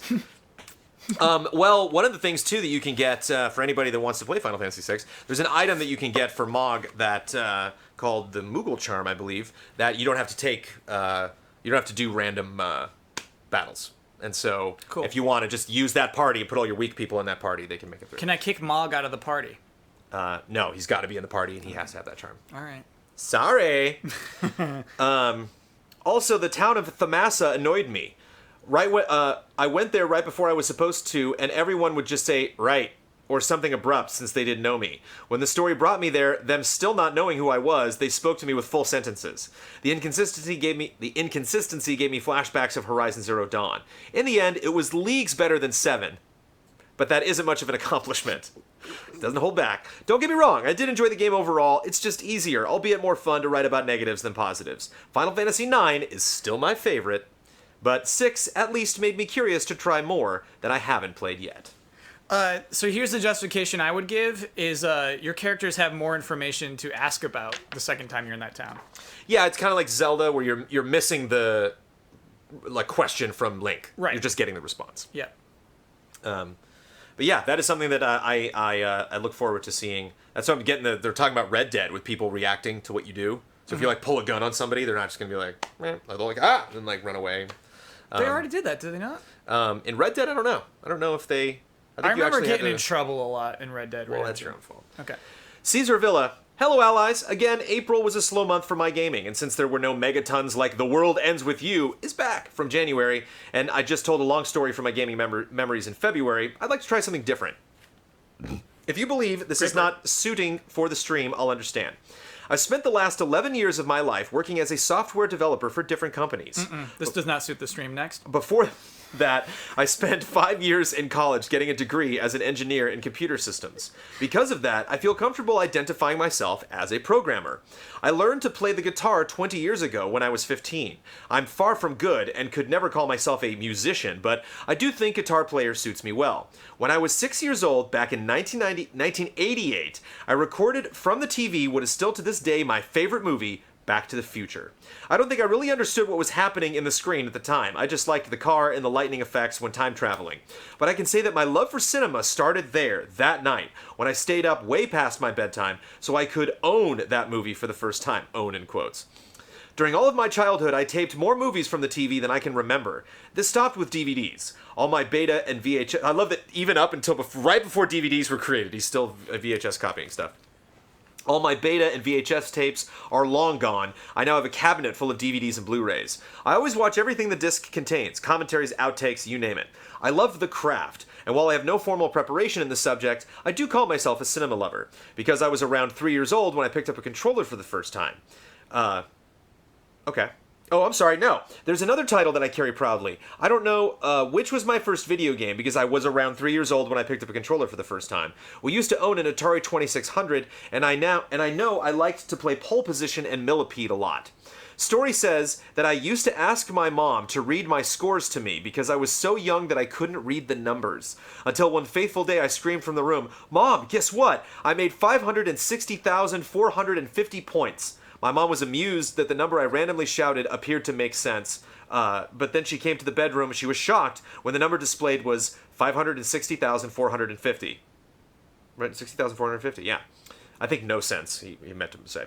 I had learned to read quantities because of video games. My childhood was shaped with the Famicom and SNES. I believe that if someone sequences my DNA, they would find a cartridge shape or a Nintendo logo hidden there somewhere. Hi, my name is Caesar. I'm a software developer, guitar player, and movie lover. But first and foremost, I'm a gamer. Nice to meet you all. Love and respect, Caesar. Nice, Caesar. Great comment. Beginning, middle, end. I loved it. Gold star. Ryan. Hello, Brandon and Kyle. My brother and I are avid, longtime fans, and we wanted to express our gratitude to Kyle for one particular thing that he's contributed with Easy A. This is, of course, the saga of handing off his used PS4 to his traditionally non-gaming parents, and showing his mother the gift of a game that is The Witness. Like many others, my brother and I were raised in a household where playing video games was generally frowned upon, especially when done in excess. During holidays, especially special occasions, and after much clamoring, however, games would still be provided to us, if not somewhat reluctantly. Now in our early 30s, hearing Kyle's periodic updates across several Frame Trap episodes and Q&As of his mother slowly progressing through The Witness and chipping away at its puzzles was like a fantasy come true, a beacon of hope. It suggested that perhaps one day we could too share our passion for gaming with our parents, which has almost always been lost on them. To this end, during a recent trip, they took to visit us in our current locale of the Pacific Northwest. I took inspiration from Kyle's story and suggested we play a game, knowing my parents' predilection for artistry and my mother's particular fondness for Sudoku and crossword puzzles. The game of choice here was naturally The Witness. As it loaded, I prefaced the experience by simply requesting that they try to briefly suspend any stigma or cynicism they might still be holding with video games. At first, of course, our mother's handling of the controller looked as unnatural as Tony Soprano playing Mario Kart 64, but after some pointers and direction, thumbstick coordination, and button familiarity started to become noticeably adept. Exploring the island and cruising around it in the little boat, contemplating and solving each successive grid puzzle, discovering many of the discreetly hidden environmental secrets, it was clear that they quickly became engrossed with this video game, and in such a way that I like to think even surprised themselves. And the one game we will hopefully use to follow up with the experience, naturally, will be Bloodborne. Thank you for all that you do, Ryan and Billy Pease. A PS or Peas. Kyle, please give us an update if your parents have stuck to playing any more games. Yeah, I got an update actually. My mom, it was like she hasn't played anything since Christmas, basically. Had been busy, but just last weekend actually, she texted me, because my dad was out of town, and she's like, I can't remember, you gave me a recommendation on Christmas, what was it? I said, and so I showed her some trailers over Christmas. And she liked Journey, and she liked Life is Strange. And so she downloaded Journey. And she texted me, it was like midnight her time, midnight East Coast. And she says, because we talked the day before. We had talked the day before, it was like a Sunday.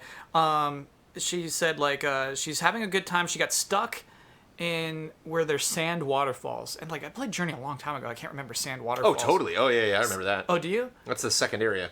So she said she looked it up where she is, and she said she missed scarf pieces, and she's considering resetting her save because she's so mad she missed stuff. And it's so funny to see my mom. I totally relate to that. I've reset for stuff like that before, but I told her there will be a second lap through that she could get the stuff she missed, and she said okay. And then she said, and here's the weird thing is I can never get my friends to come with me. And I said, wait, Mom, how much have you read about this? And she said, just the scarf thing. And I said, okay. This is the dream. We've talked about this. She said, I can never get my zero friends context Journey playthrough. So later that night, this is when it was midnight, her time, she texts me and she goes, Kyle, are my friends people? Are my friends people needs to be on a shirt. Yeah. And I said, yeah, they're connected online anonymously. And she goes, I'm so humiliated.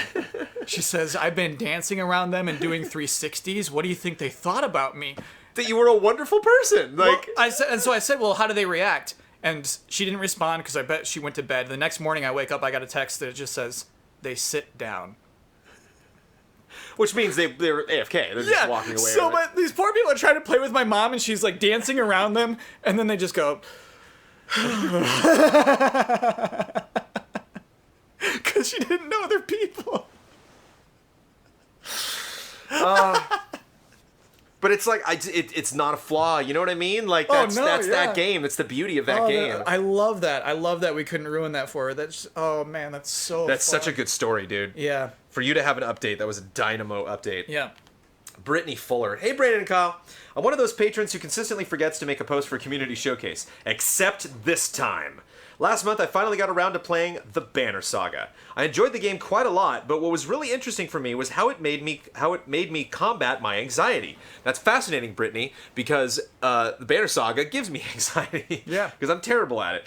It is a game full of stressful choices, and every time I would feel like I chose wrong, not to mention the times where I very obviously made a bad decision. I just had to keep reminding myself not to fixate so much on the options and just keep going.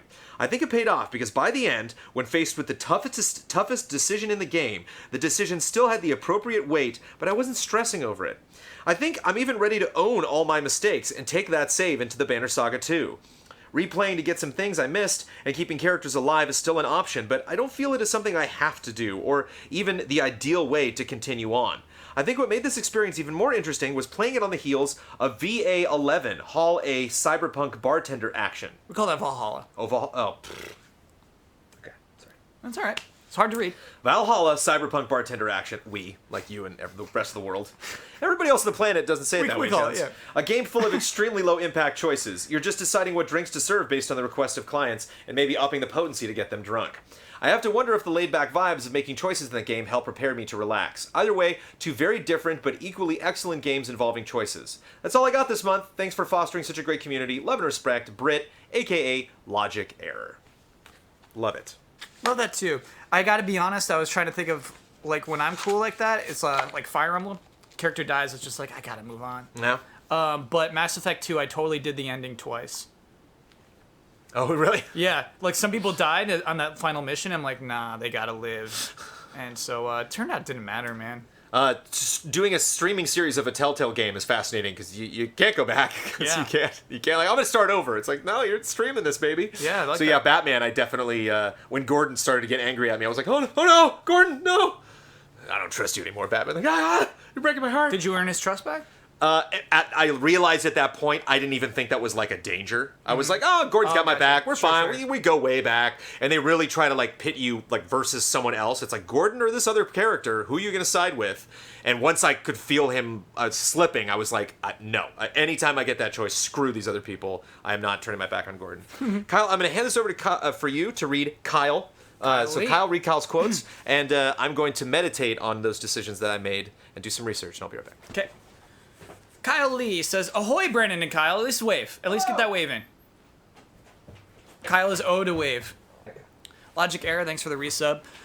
This month, as teased at the end of last month, I'm going to be talking about Mass Effect Andromeda and South Park: The Fractured Butthole.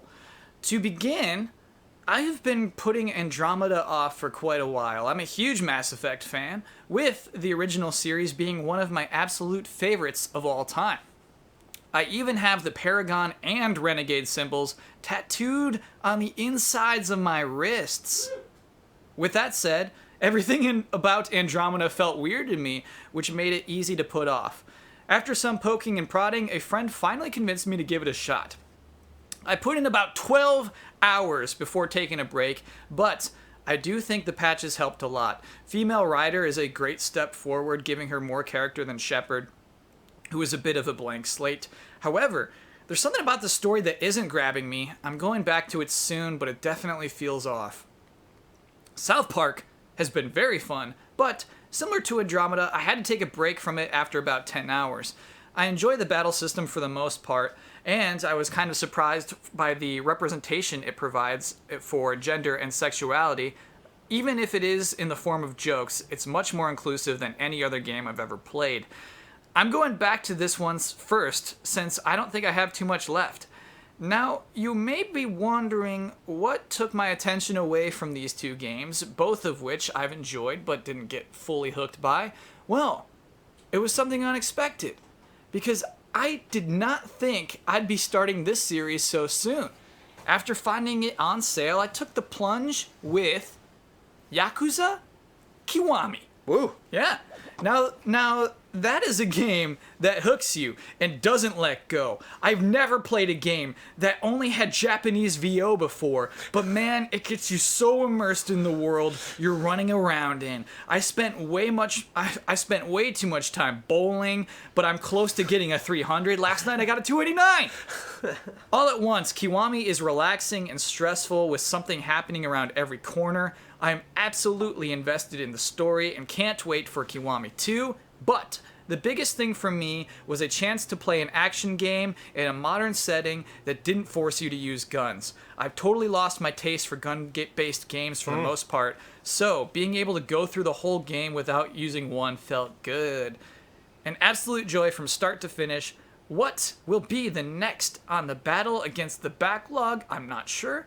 Probably going to spend some time going back to what is unfinished, but then maybe Tropical Freeze. But we will see. Tempting where the now it's on month Switch takes for me Love personally. respect. Get in there. Get on Tropical Freeze. I mean, I have played it before on several occasions, but having my own personal Tropical Freeze playthrough. Do you think Kyle will love Yakuza enough to get Yakuza back tattoo? I don't know. Interesting that the first one was Kiwami, not Zero. Kiwami. You're right. Yeah, that is interesting. one remake, right? Yes. Yeah. But I feel like Huber said like you appreciate Zero more if you know what it's leading up to. I think it may be one of those things. You know what's fascinating is some people were talking about like, all right, you got to mention Persona every time. I think Yakuza takes the award. Yeah. For like being mentioned in every single community showcase. Yakuza mentions. In Rainbow, good for Yakuza. That feels gifted good. to. Oh, I missed who the gift went to. Chat is active today. Yeah. Wu-Tang Dan. Nice. They've given 3 gift subs to the channel. My goodness. All right. We're getting there. We have page 13, page 14, and then once we hit page 15, we're going to get in some fancy art. Oh, fancy art. James Vest. It has been a great spring for myself, and I can't think of anything I want to comment about this month. I'm sorry, Jones. Can I interrupt? There's a very funny comment. There's an achievement in Journey for sitting down with another player. I knew that. Dancing around often signals you want to do it. So my poor mom was signaling to these other people, like, hey, let's do the thing where we get that trophy. And you can't. There's no way to communicate. You can't call your friend. Oh, hey, let's get that achievement together. You have to do it with a stranger. Oh boy. Oh wow. man. Wow. That is so funny. I also like people that leave a comment saying they have nothing to comment about. Sure. Hey, you're spending $10. Might as well use it. Yeah, it has been a great spring for myself, and I can't think of anything I want to comment about this month. I had a few ideas, but in the end, I couldn't think of anything. I had a few ideas, but in the end, I couldn't think of anything. Yeah, I wonder that he wanted to comment about. But if he had ideas that he was thinking about, I'm not being critical. I'm just playing around. They weren't good enough. I'm personally, video game wise, looking forward to this summer and playing new Gundam Breaker and other random minor games like the new Nobunaga game. Turn-based Japanese strategy game. Because when I think of Nobunaga, I think of Dynasty Warriors, right? Wasn't Nobunaga like the bad guy in Dynasty Warriors? Yeah, like Nobunaga's an actual general in Japanese history, right? Yeah, let me know if that's incorrect, chat. But yeah. Not often I bring Japanese history or lore to the conversation, but I do have that one. I think Nobunaga's Ambition, I think, is one of the subtitles. You know what? That's what I'm thinking of. Yeah. As well as E3, of course. Love and respect. Thank you, James. Hope you were okay with us playing around. Ooh. Liz Castro. Buenas tardes, Brandon E. Kyle. Buenos. Hola. I am so happy the Before E3 fundraiser was such a success, and I look forward to what you all end up purchasing. Did I just say like good? When you say buenos, is that just like good? Yeah, I think so. Yeah, sorry about that. It's like a commentary, like you could say that like a comment where if somebody says something, you're like bueno. Yeah, bueno. And I want to take this opportunity to thank everybody for their patience. We have ordered some of the equipment. We're waiting to get some more of the money in from PayPal because when just a big amount, they split that up. So I think like May 10th is when we get the rest of that. But we have ordered some things, so we're looking forward to testing all that stuff. Don't apologize. Just to be clear, we didn't get $30,000 in a bank account suddenly. Right. Yeah. Just that didn't like transfer immediately. And also, we got to figure out specifically now that we got this much. Okay, well, what do we want to spend all of that on? And then what do we specifically? What are we ordering? Where are we ordering it from? How long is that going to take? Once we get it, how does all this stuff work? Yeah. But yeah, we framed it around E3. So E3 might not be the first time you see that equipment, but it will definitely be the big coming out party. Mason at you. Thanks for the 10 months sub. Sorry, Jones. I interrupted that twice. No, do it. They're way more important than I am. This month, at the age of 33, I can finally comfortably call myself a gamer. Let me explain. Growing up, I wasn't really allowed to play video games because they were for boys only. Rough. Although I did sometimes get to sneak a go at Super Mario. Fast forward to the mid-90s when we moved next door to my male cousin, and suddenly there was a PlayStation in our lives. I watched him play Final Fantasy VII, Primal Rage, and some racing games that I don't quite recall. Then, after much pleading, what are the odds? What is this? Ridge Racer or Gran Turismo is my guess. Probably, yeah. Okay. Then, after much pleading, Burnout wasn't until PS2 era, right? Did we get Burnout? Right. Then, after much pleading, our parents bought my brother an N64, and finally we had a console at home, and I was allowed to play it. I played so much Mario Kart and Super Mario 64 and Pilot Wings and Star Wars Rogue Squadron and Shadows of the Empire, but I still wasn't a gamer because it was not ladylike to be a gamer at that time. Over the years, I played some fighting games, mostly with boyfriends or male friends, briefly forming a rock band with a few friends, but I didn't own a console or watched a Let's Play until I met my now husband. One of the first gifts he gave me was a PC for gaming. That's love. That's a gift. Along with Skyrim and Oblivion. That's rough. It's like, I would hope she played Oblivion first, you know? Oh, it's just like handing you a big book, like a big thick. Well, no, book, not only that, but like the two games right on. You know, it's like I would get you this game and then another game maybe released at the same time that's kind of similar. But then like this game and the sequel. Yeah. It's like, just play Skyrim. Just get it, you know. Oblivion's fun, but, you know, just get up in that Skyrim. I cannot tell you how transformative this event was for me. And now, this April, for the first time ever, I was able to get through a platformer, something that I had never been able to accomplish. Liz, full disclosure, I was working at GameTrailers, and that was the first time I actually finished Super Mario Brothers, the original NES game. Cool. I just, it was too hard. Yeah, it's a hard game. I must say that the prior attempt at learning to platform was with Super Mario for the Wii U, and I got to the stage where Luigi showed me how to play. And so now, after finishing a very hard platforming level in Shantae, Yeah. and The Pirate's Curse, I am comfortable and happy in calling myself a gamer. Also, I started Yakuza 0, and I'm kicking so much ass! Much love and respect to you both, and thank you for being welcoming of a shy, awkward, nerdy lady. Congratulations, Liz Castro. Again, I think if you aspire to be a gamer, you can call yourself a gamer. It's not like, I don't know. I think that term is kind of slowly going away. Did you see the New York Times thing today with like the headline? Yeah. They're like, gamers anything. Gamer space is like, you're going to be wrong. Yeah. You get whatever you're saying, what food gamers like to eat or what they like to do in their Hot spare Pockets time. is what they picked. Yeah. Hot Pockets specifically. What time of day they like to play, what platform they own, what genres they like. You're wrong. And I like the last part is just like, humans like to do blah. and they want the open bar because they're old enough to drink. Bet you didn't think that was true, did ya? Finally. Let me flip the conventions for you. Gamers are old enough to drink. Did you know that? It's Did you know people who grew up in the 80s can now drink alcohol? And it's funny, I'm on the back end now, where it's like, am I too old to, be on Twitch talking about video games? Afraid not, dude. John, not yet, baby. For John Koenig, for April, I've been playing mostly 2 games, Monster Hunter World and Far Cry 5. Finally, some Far Cry 5 talk. This was unusual for me as I rarely play multiplayer-focused games or first-person shooters, and both of these games were picked up mostly on a whim. Aside from the occasional Splatoon 2 match and a couple MMOs I hop into once or twice a year, gotta know what those MMOs are, man. That's killing me. I wonder what those are. I avoid multiplayer games. The experience for me tends to be more stressful than fun, especially in cooperative games where I feel that other people's success and enjoyment are partially dependent on my own competency. I feel you. I wasn't planning on getting Monster Hunter, but I have a friend who talked about it pretty often, and playing with someone I know and their friends is less problematic for me than playing with strangers, so I gave it a shot. My schedule to play with them usually only lines up once a week, and since I started playing later than them, I found myself playing catch-up and going through hunts alone.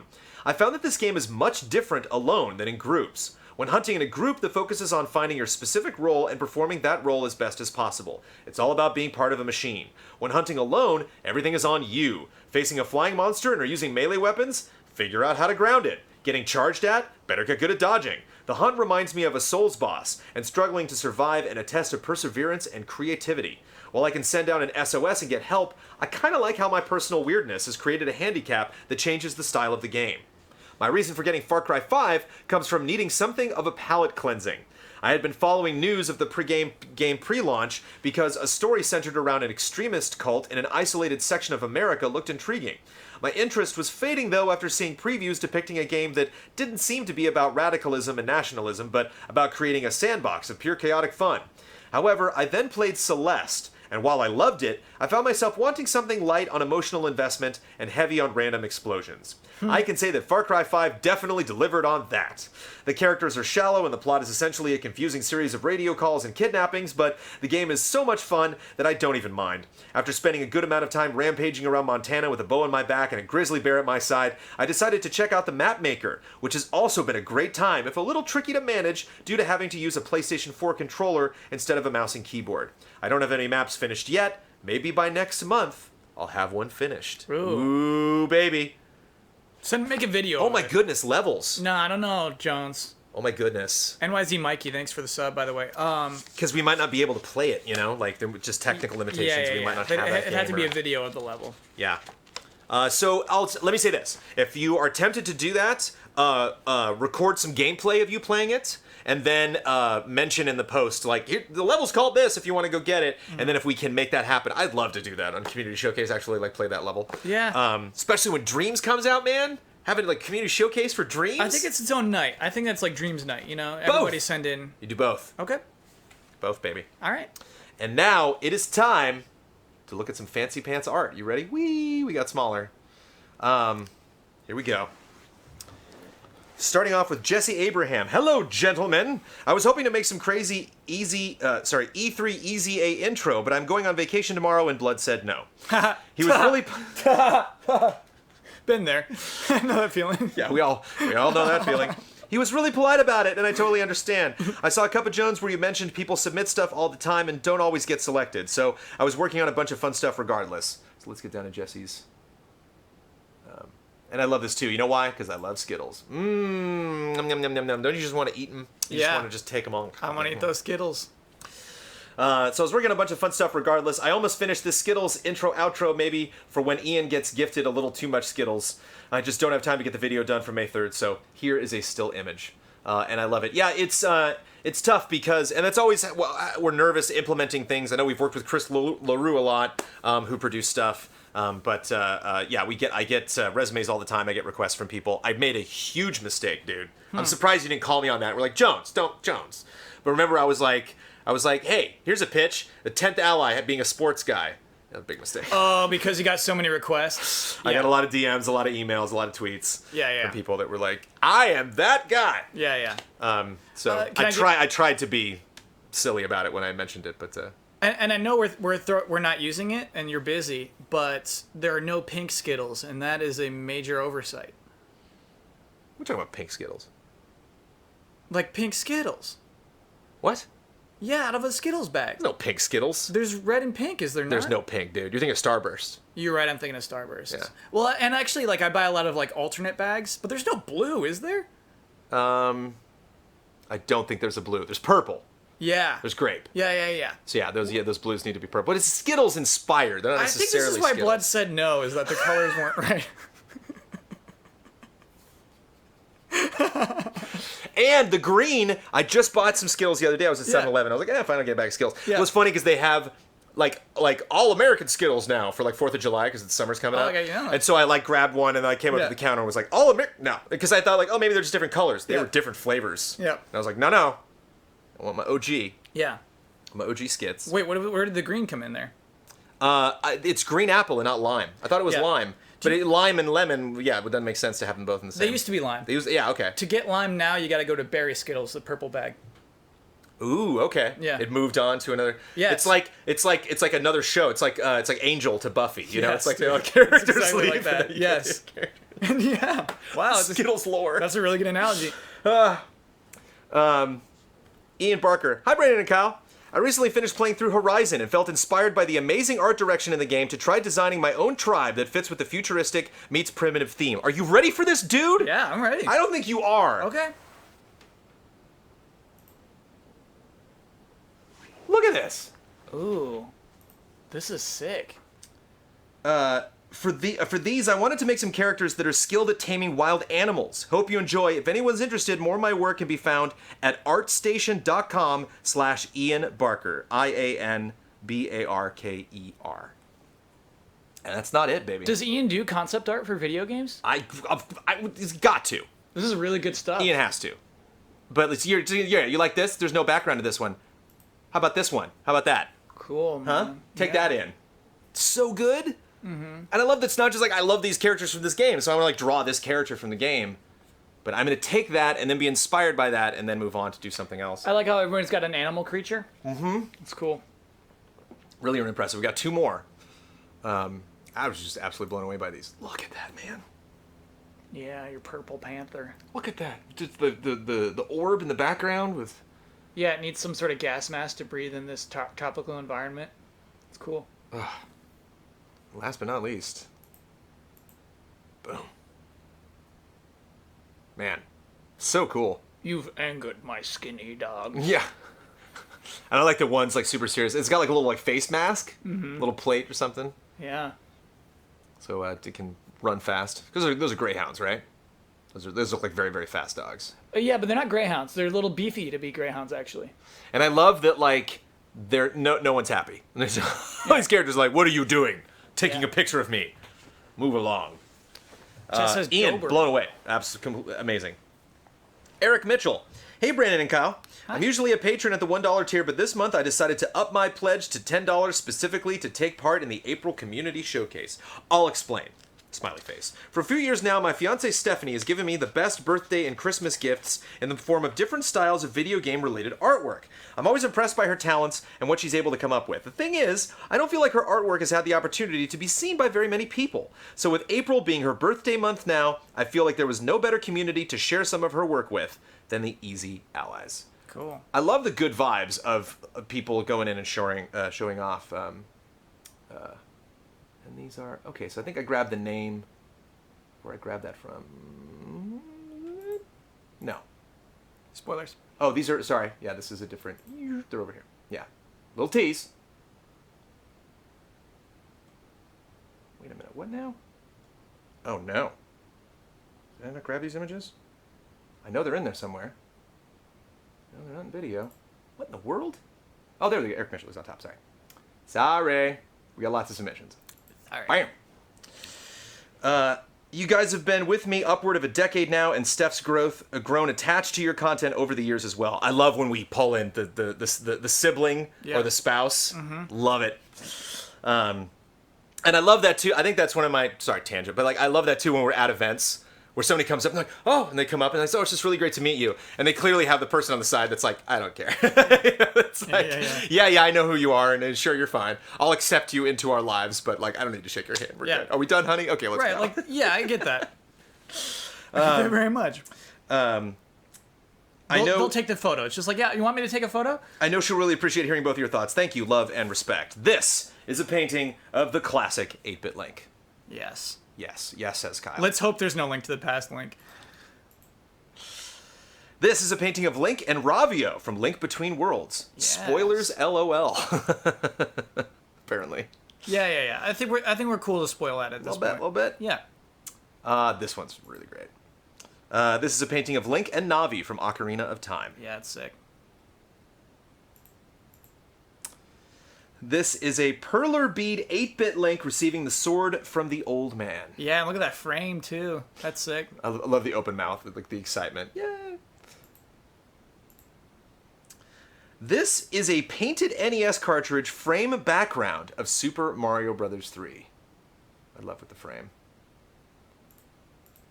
And this, of course, is a painted NES cartridge frame background of The Legend of Zelda. Oh, so you paint the background. That's cool. Yeah. Can you go back?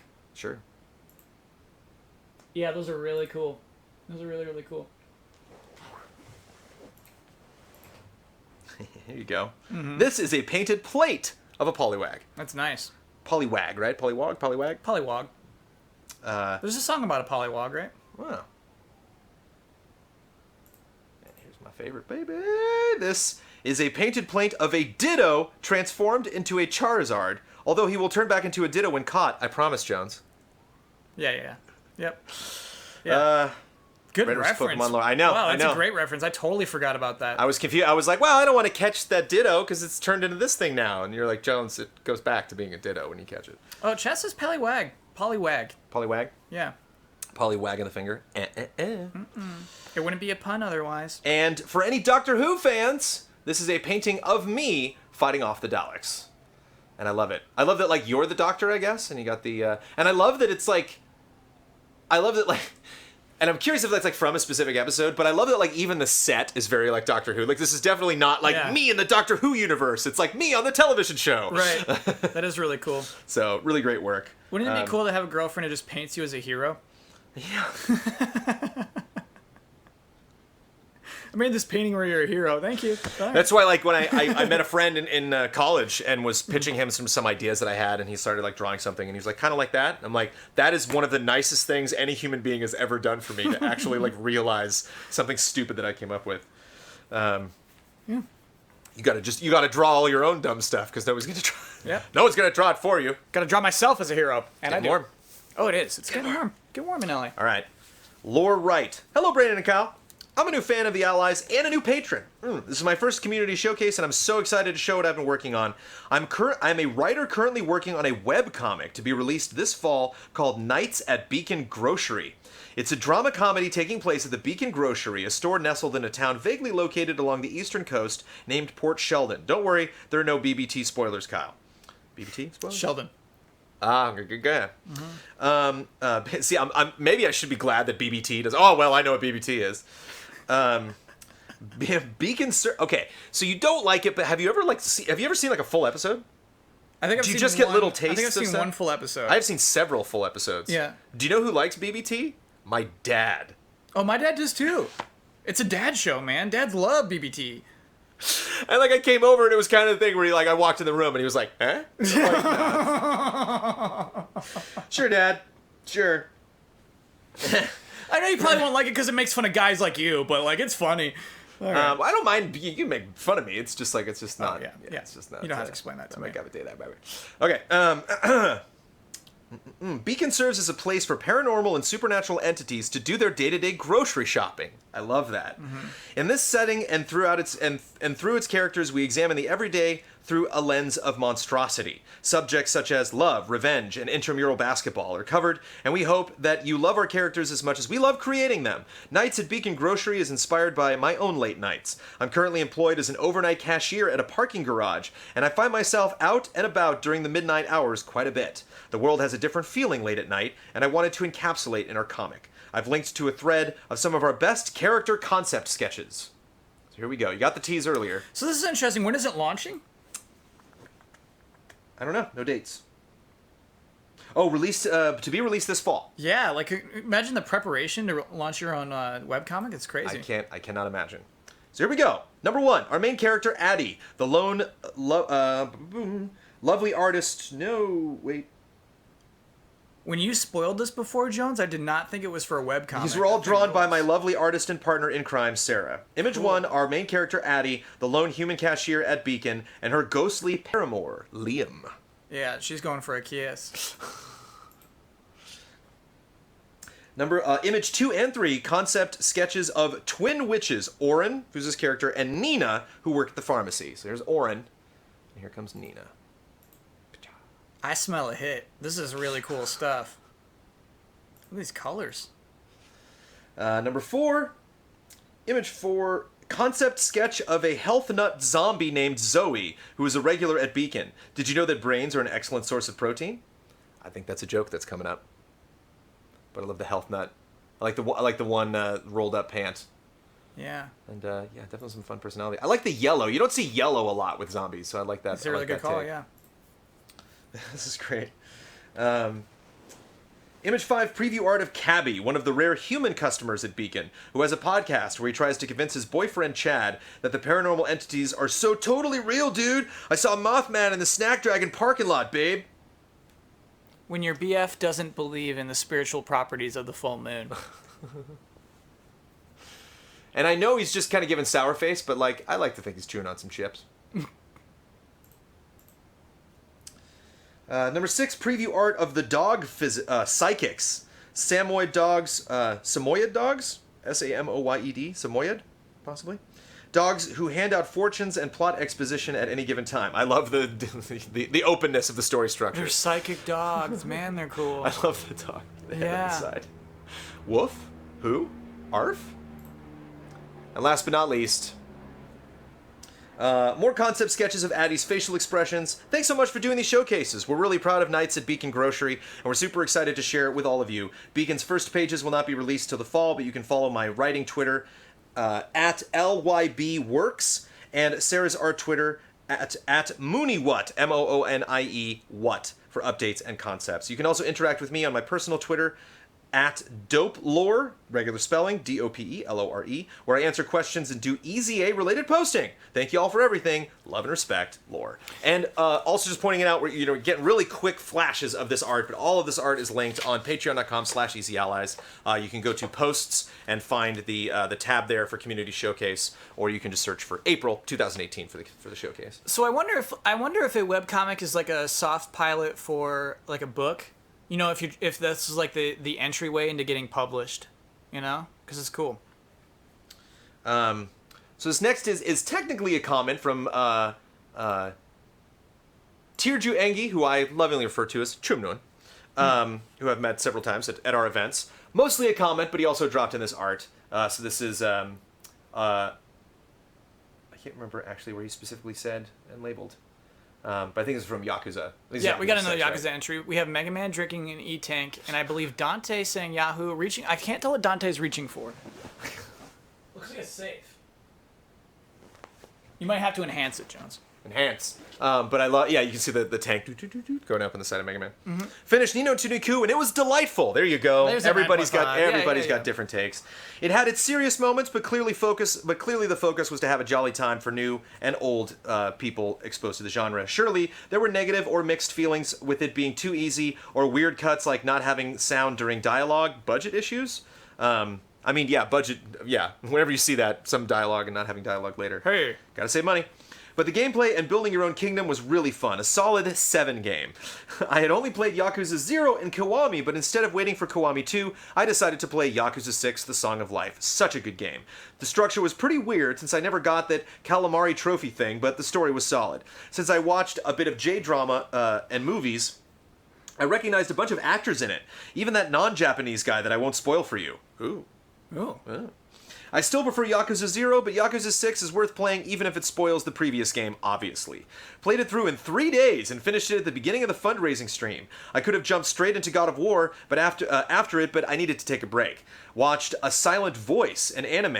It touches a theme that is relatable to me, bullying.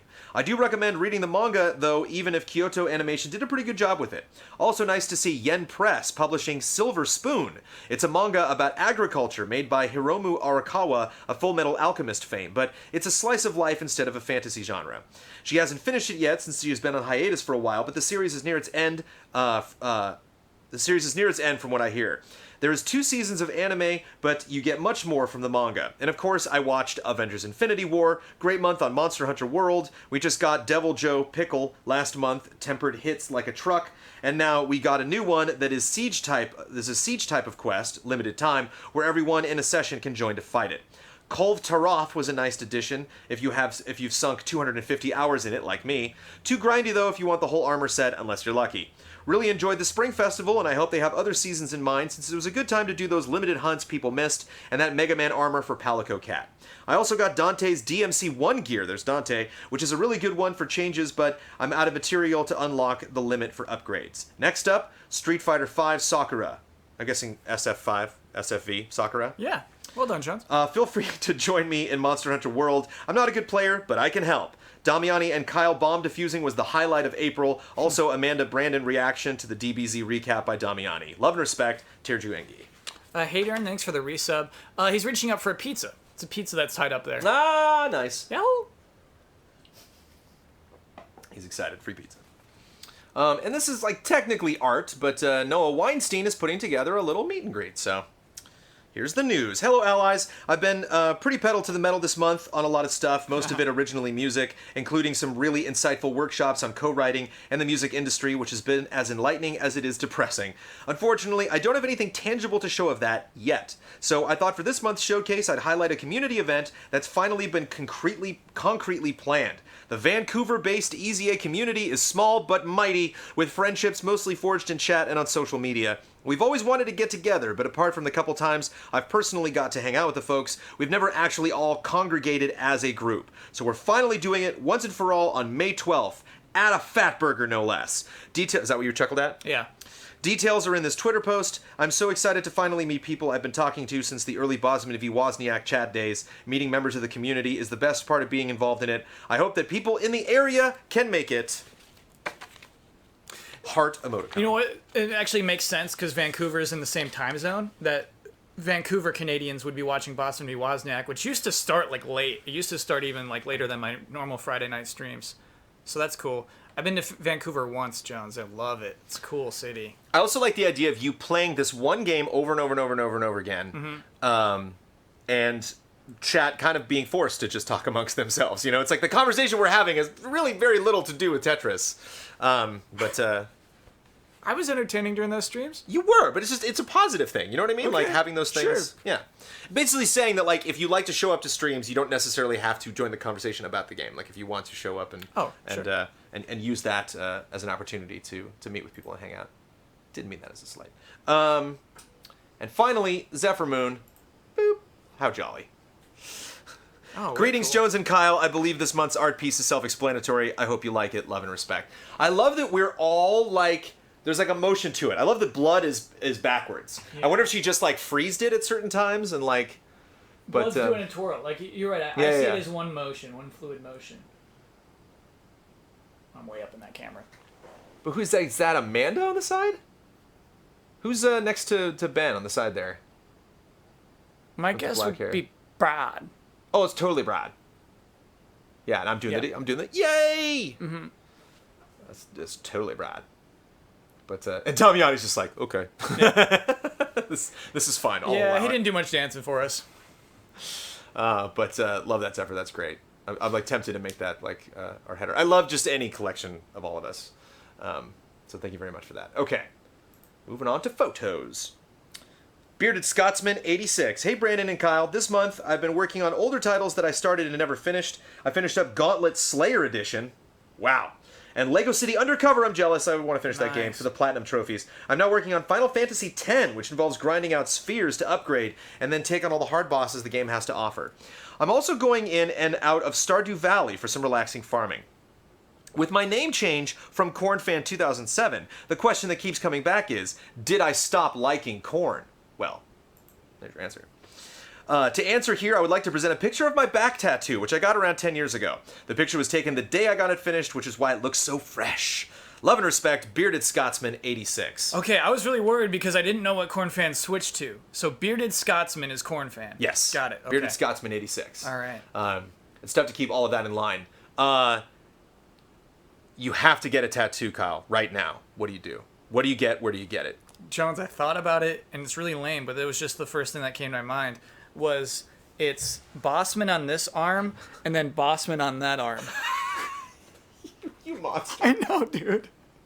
I don't know why I thought of that tattoo, but I thought that'd be the coolest thing. Like you're a drone. Like you're a robot from like you're from like Detroit Become Human. Yeah, and that's my brand. It's just like, oh, you got me a Bossman. Yeah, Thanks. That's what I thought of. What's yours? Bat signal. Come on. I mean, it's like Bat signal, so it's got the circle around it? no, I would probably just do. Actually, I would What's on your love. shirt?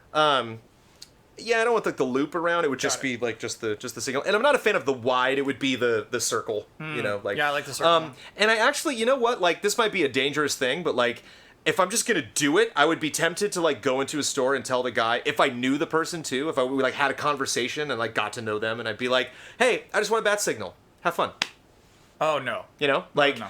this is the size. Don't make it like run up the side of my leg, but like, you know, like if you want to just do, because I'm not nearly as much as a doodler as you are. Sure. But when I was in school, I would draw bat signals, and I love just I love drawing making those too, one yeah. side of it really big and long, and making the other side smaller, or like making it look really feral, or like making it angelic, adding feathers and stuff. Like I just was like, I would doodle the crap out of that. So I would love to not just be like, oh yeah, it looks like I just took a stamp and burnt, you know. But I would love it like maybe have a little personality to it. So one of my friends from high school, but like elementary school up, was on Ink Master this season. They always give you sketches first, okay?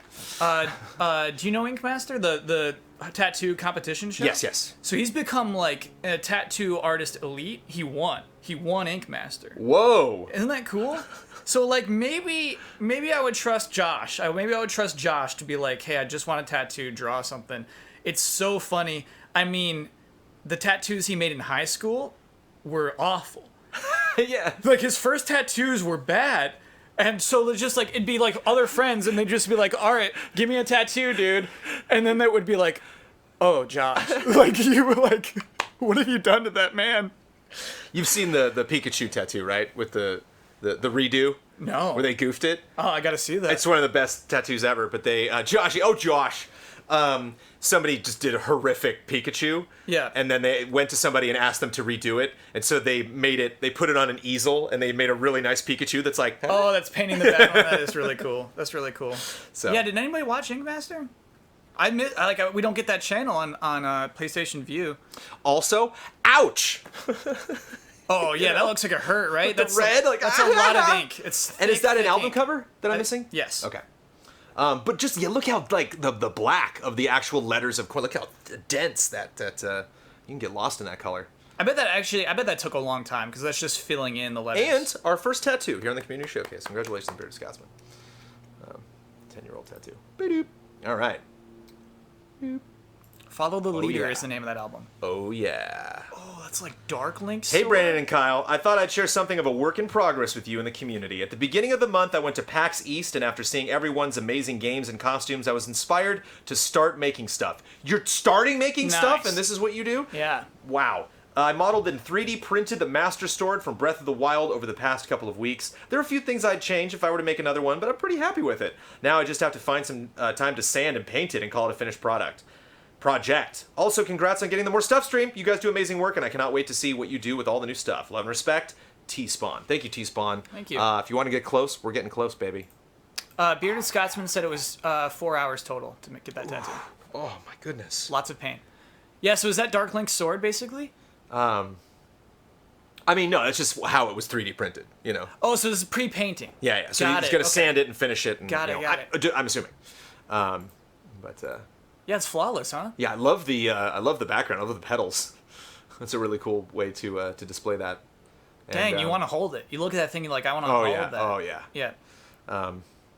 I asked Damiani about this, but I was like the greatest uncle ever. Not an actual uncle, but a friend uncle to a kid. He had a Zelda birthday, and I like came by and I'm like, I didn't want to break it out of the party and have all the kids swarm, but like once they all left the party, I like went back in the car and like pulled out Damiani's Master Sword. Like, Wait, when was this? a couple months back. It was in January. You have the sword in your car? It's right over there, baby.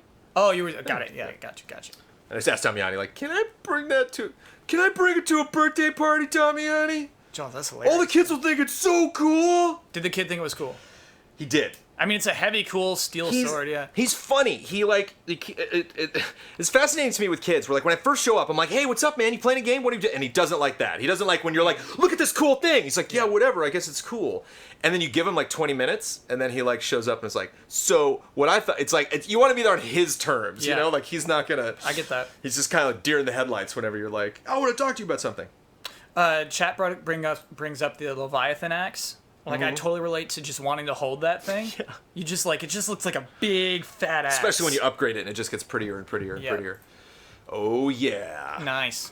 Aloha, Brandon and Kyle. Aloha. I've recently been catching up on a bunch of your content I missed due to my medical condition diagnosed last summer to fall. In April, this progressed to the Gundam building streams that I previously wasn't able to watch, with Brandon's latest LEGO Castle stream being a large impetus for this decision. So, with Brandon's stream and 2 of 4 Gundam streams finally caught up, I am submitting all of my LEGO and Bandai builds that I've created in the last year and a few months, since the Gundam and LEGO streams started. Hope you enjoy the pictures. I had a blast making them. Also, if you want, please include pictures I took for my trip to Osaka. I am not going to, because there's like 50 of them. But if you would like to go see, patreon.com/easyallies, community showcase submissions for the April 2018. You can go and check all of these wonderful pictures.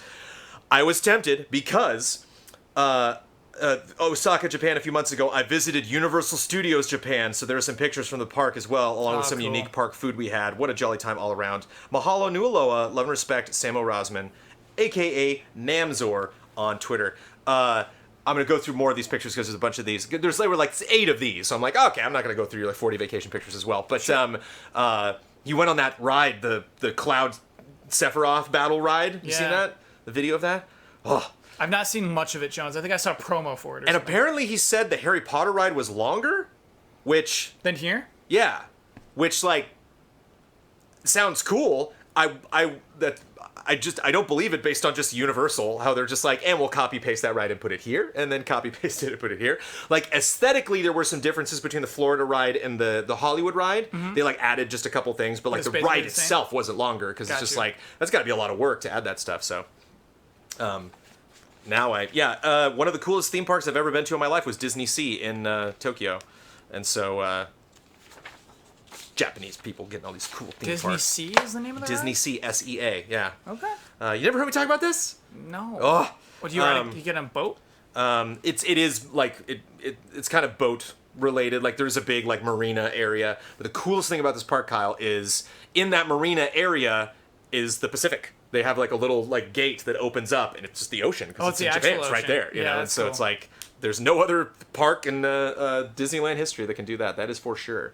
All right, time to move on to music. Wait, we only see one of the Lego. Oh, I'm sorry. Sorry. So yeah, we got that. We got this guy. Which actually, I'm guessing these are Star Wars related. Yeah, this is looks like a little droid the show. That's the blue guy. You were talking to Thrawn. Oh, this is Rebels. I think. I think that's the Ghost. I believe it's called. So like I looked at that box at Target and I was like, it's just a cool ship. I've not seen any of Rebels, but like it just looks like a cool thing. And I think that is Chopper in the back there. How awesome is that? Oh yeah, I think I saw this on Twitter. Yeah, that's yeah, I think he mentioned us in that. It's a good set. Yeah, that is Kylo's ship. Yeah, I think Brad has that. Yeah, all sorts of different new ships. That. What are they from? I don't recognize specifically. The one on the left looks kind of familiar. I think they might be prequels. Yeah. But the middle and the right, I do not know. It's kind of tough with the angle, too. I'm not quite sure. They might also be Rogue One stuff. Possibly. Let us know, chat. I don't think that's the Ghost in the last image. I think it's some Imperial ship. All right, I'll take your word over mine, for sure. Of course, classic. I love the green. I love the color of that A-Wing. That's a that's color. A new A-Wing. And a TIE Interceptor, I believe. Correct me if I'm wrong. Yeah, there's the one that I recognize, but I'm not 100% sure what that's from. No, you remember the Hammerheads? In Rogue One? Is that a Hammerhead, chat? I don't know. I'm also kind of getting like KOTOR vibes. Like he used. Oh, that's a TIE bomber. Okay, sorry. He used the ship. Oh, the Interceptor. You're right. Yeah. He used the ship to like just crash the Death Destroyers into each other. Do you remember that part? The Hammerheads? Yeah, I think. Well, it's not. Yeah, I think those are just. I think that's the same ship at the beginning of New Hope. I think that's just their transport. All right. But they're lovely. I don't know. Apologies if we are getting those wrong. Okay. Time to move on to music. All right, I need one more research break for music. Okay. I will read the entry for this while Kyle's doing that. Hi, Brandon and Kyle. Congratulations on an extremely successful fundraiser. As a GT fan since middle school, I don't know why I have my headphones on, I could not have been more proud watching the numbers go up. I pitched in all that I could in addition to my newly upped Patreon pledge. Thank you, Mason. You are all truly the best in the biz. With work in video games, life has been way too hectic to consistently contribute to the community showcase. I posted a jazz orchestra piece on the first showcase. But here's my attempt to start making an effort. I'm currently creating a scoring portfolio for film and video games, and I hope that I can share some stuff with some of the allies. Today I would like to share with you a piece I wrote for a short film called Pick a Politician. My brother, Matthew Victoria, played drums on this track and is a huge supporter of your work as well. Thank you for all that you do and enjoy. Love and respect, Mason Victoria. So I'm going to go over here and here we go, Pick a Politician. And there's Mason there, looking all nice and charming. Spools of Thread is very excited for this. I get excited when all of you are excited for other people. The reason why some people are getting KOTOR vibes is because many KOTOR ships were made canon in Rebels. Aha! What's up? Well, I feel good about that. What'd you learn? Many of the KOTOR designs were made canon in Rebels. They brought them back. Really? So this is just Star Wars fans making Star Wars stuff. Yeah. That's really interesting, actually. I can't believe that. But ridiculous. What do you mean? Because KOTOR takes place thousands of years ago. No. Thousands, or I think it's like 800 years. Yeah. That is funny, Jones. It's my one little gripe. But enough about me. Let's do it. Let's jam.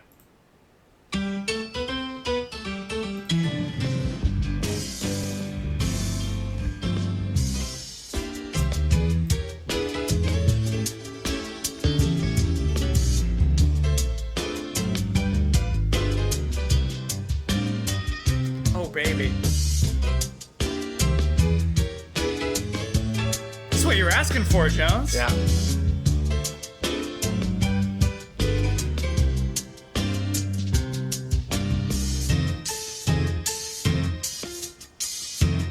Oh, this is funky.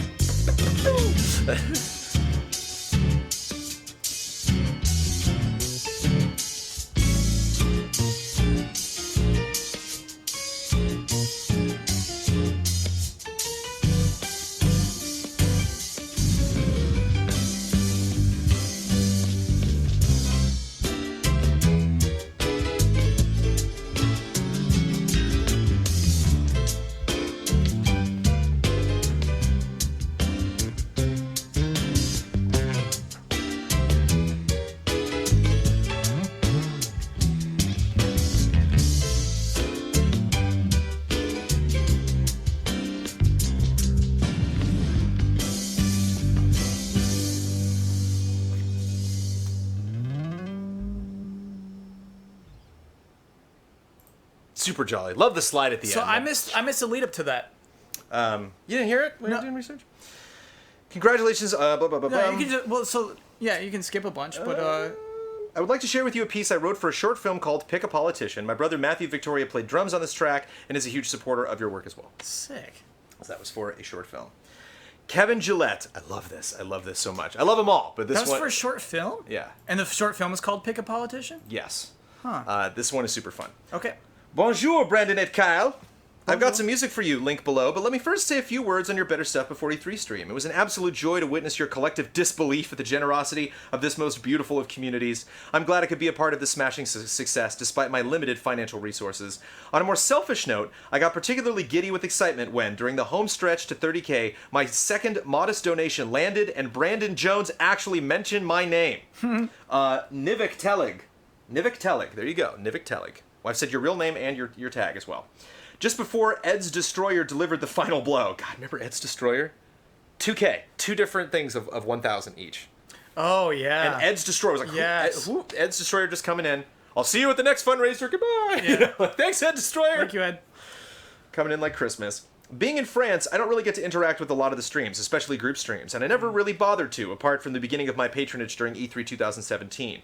1 year after I discovered you and became a part of my daily, after discovered you and you became a part of my daily life. But this time I stayed up all night through the stream, and you noticing me filled me with warm feelings as warm and lovely as Sophie.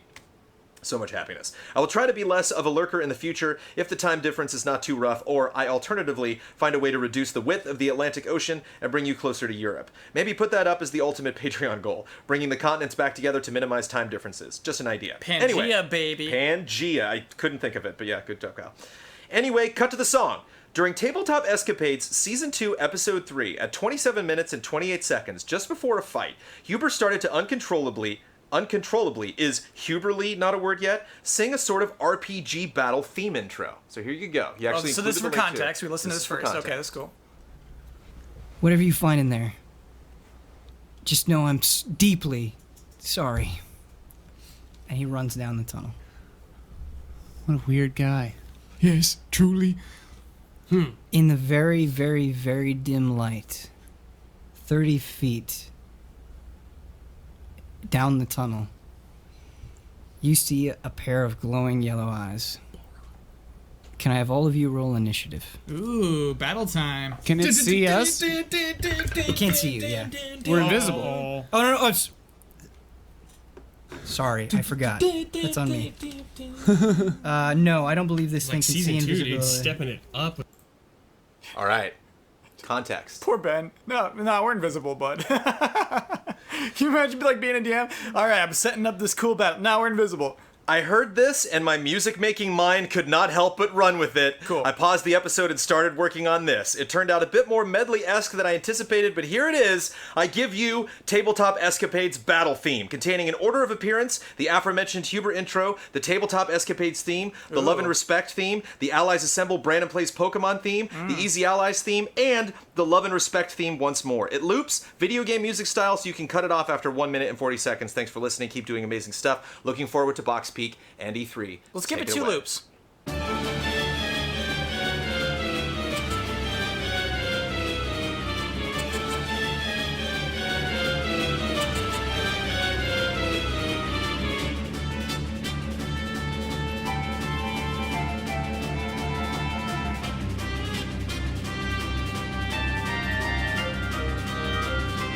This is on note, dude.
Just like, wink, wink, wink.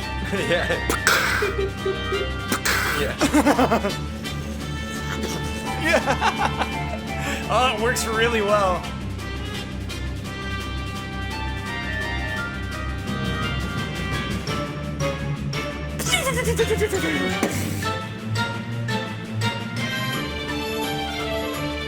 Again, all this stuff is up on Patreon if you want to go. This is listed on YouTube, so we're at the YouTube link now. Yeah, if you want to go check it out. I love how it sounds like a sea shanty, like the Rufus theme.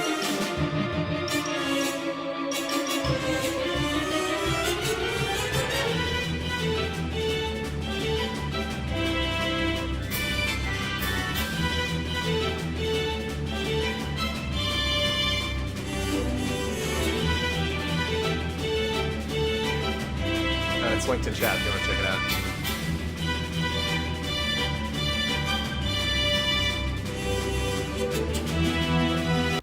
Really No. Oh, Come sorry, on, we're what so are you close, doing? Joe. This is the 3-minute level. The 3-minute This is my mark. favorite part.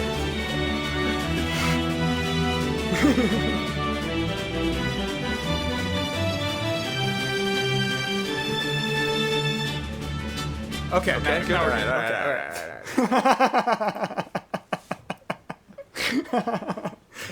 All right. Awesome. Yeah, that's good. All right. That's very good. Everybody hang on to your faces, because they're about to be melted off. Ooh. Will Schmuck. Hey, Brandon and Kyle. God of War is out and is awesome, if not more awesome than we all hoped. And with its recent success, how about we listen to some metal about the Norse gods? Okay. Many years ago, I was in a metal band where Norse mythology was a heavy influence for us. I'm on drums, my brother is on rhythm guitar, and our friend who was the vocalist lead guitarist unfortunately passed away several years ago. Well, we're happy to bring his work to the masses today.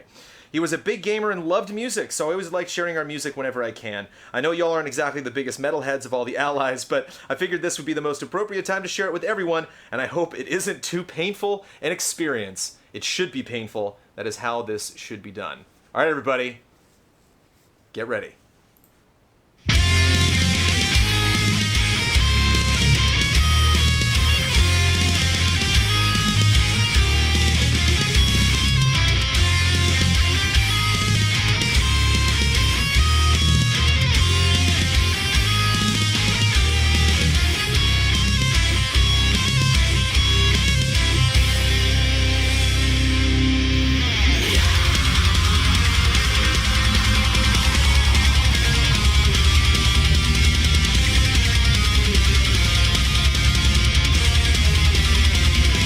This would also work for Battle Beam, but you have enough estimate. Christian was saying this is his drummer? Yeah. Wow. And the image is glitching. I don't know why. There should be a full album cover. I don't know why.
thinking the entire time we played God of War. Oh, it's great. I wonder if I can, like...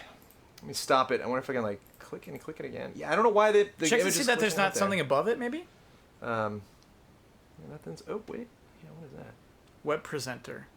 Oh, boom. There it is. Sorry. Oh, man. Sorry. Oh, wow. Look at I was that. putting something in later and I had to click. Yeah, there's Imperator. There's there. Do we have a limit on how long a song can be played? 3 minutes. Okay. Videos and songs are 3 That's fair. minutes. That's fair. 500 words for text. It usually kind of adds up to about the same. I about the same feel like time, it was but- going somewhere, Jones. It was. Those are the rules. Rules are the rule. I feel like we should have started at 3 minutes in, though.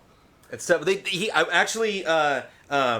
Sometimes there are notes specifically reference to me that I don't include, and I believe he said you can pick the front end or the back end, but I like the front. Okay. And that's from Jack? That is from Will Schmuck, Will. who is in chat. There were some people. It's Will, I think Schmuckford, I think. I think you only need one bass pedal.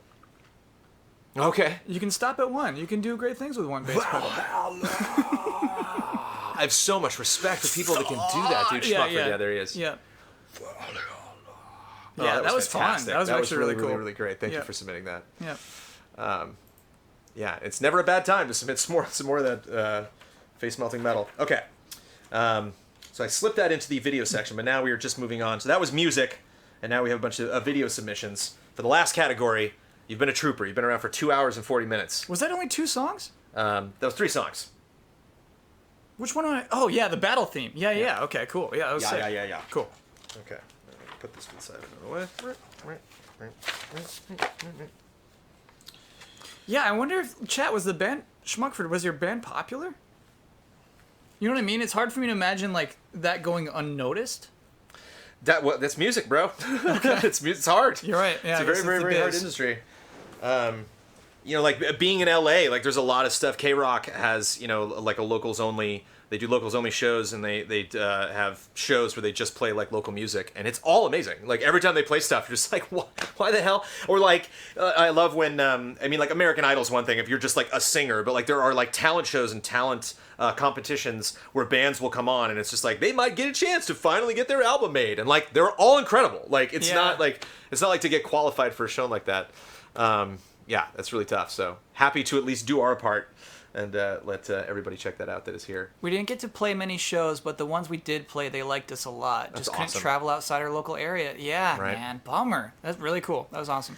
Alexander Zirianov, first of all, let me congratulate you with your success and better stuff before E3 stream. I hope that your next fundraiser, Better Neighbors for Kyle, will be even more successful. Dude, was it the last clips where you were like, I can't believe you speak to your neighbors that way and nothing happens. And nothing happens. They know they shouldn't be allowed. What do you mean? What should happen? I don't know, like, confront you. You just come and knock on your door and be like, what would you do? If you were on your stream and there's boom, boom, boom, boom, boom at your door after you were like, how dare you, sir? I've definitely thought about it, Jones. The thing is, like, I couldn't record them without them knowing, so I'd be like breaking the law if I open it up and say like, hey, let's have a little conversation. Right, yeah. So I'd have to like mute it, Right. and so like, I think if they knocked on my door, I would say like, no, like just shut up, just wear headphones. They're normally very. You good. haven't left a passive aggressive note anywhere or something. Eclipse. You were literally like, you should know better. I can't remember what you said. It was so you should funny. know better. It was you should know better. You know better. You're right. It wasn't even you should. You know better. You know better. Ah, good joke, Zirianov. Good job. And now for the main topic. In the past 3 community showcases, I've said that I don't like Nier Automata, The Legend of Zelda Breath of the Wild, Super Mario Odyssey, and Nintendo Switch, which pretty much killed my gaming reputation. So today, we're going to seal the coffin. Put the final nail in. I love it. Back in March, I've decided to play Fortnite Battle Royale. I had a lot of fun at first, but after several days, it became too repetitive and routine. I also don't play it. I play Fortnite all the time, and Battle Royale is fun, but I'm not very good at it, so I don't play it that much. If you have no idea how a Battle Royale game can become repetitive so quickly, here is a time lapse of an average match. Cool.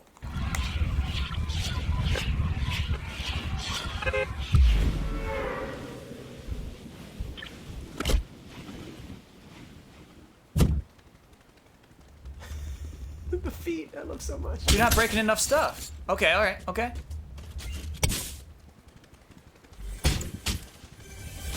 Oh, it's treasure chest. You can hear it. Yeah.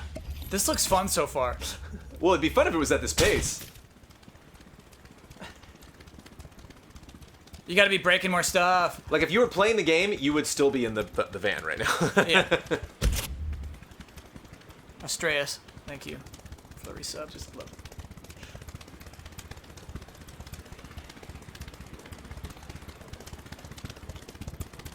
The pitter patter, man, is very funny.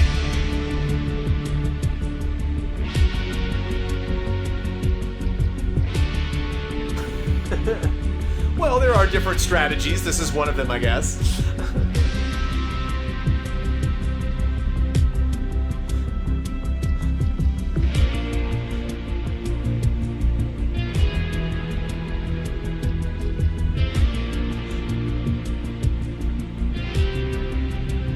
What's the music from? It's Fortnite.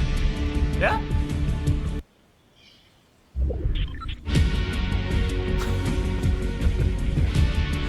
Good bit, LOL. This ain't right. Go get it. Oh, yeah. Go get that. That's a get up on that hill and snipe those dudes. Oh. Oh. Oh, here we go. Doesn't make it happen.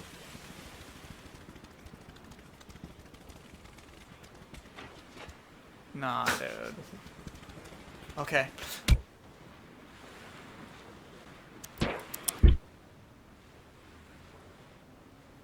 Bosman strats. Jones, can you read how many people are left on the map right now? 3, I think? Oh, so we're down to 3. Okay. Might be 8.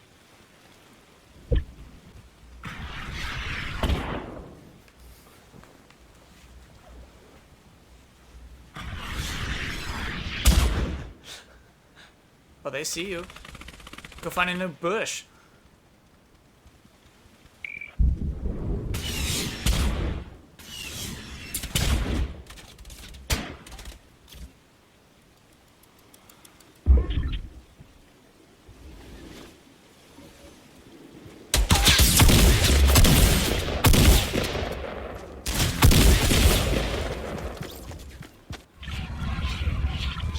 Respectable.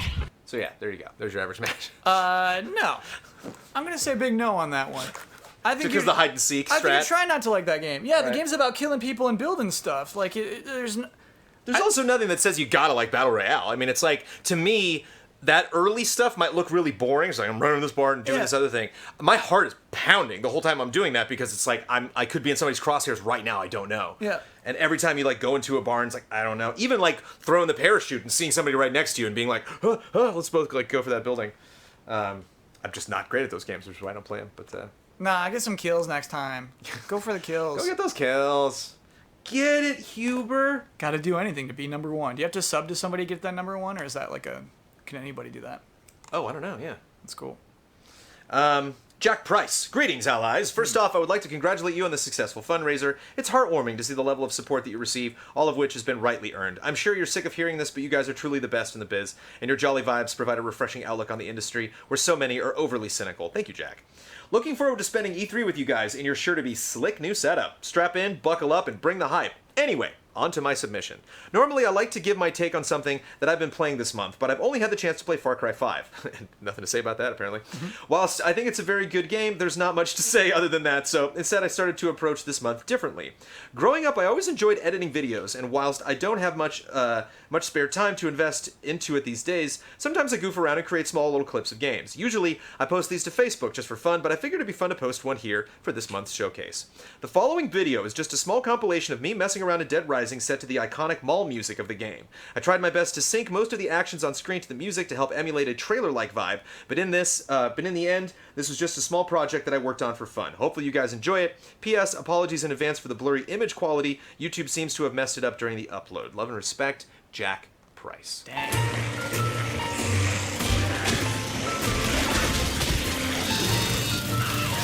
This music's from the game? Yeah, it's just what's playing in the mall when you're walking around. Yeah.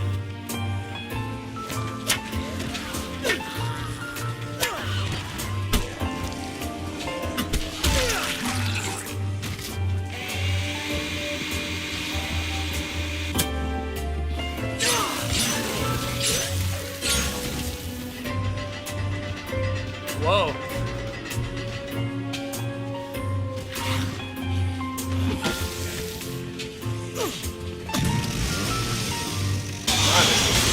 There you go. There you go.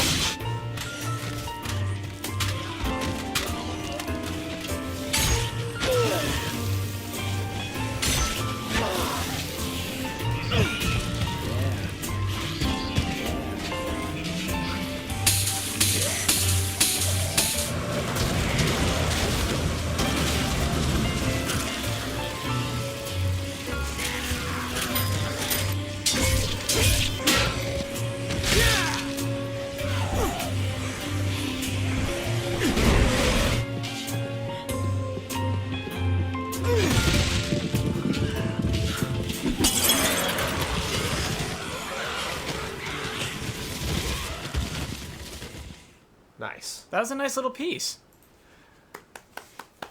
Love it, Jack. You know what I like about it? It just like spoke to the game's qualities. You know what I mean? It's just like showing off what makes that game cool. That was cool. That is definitely what makes that game cool. Yeah, I never got really back into Dead Rising, but I'm always tempted. I haven't played it since we got the remaster. Tempted. Huber also loves that a lot.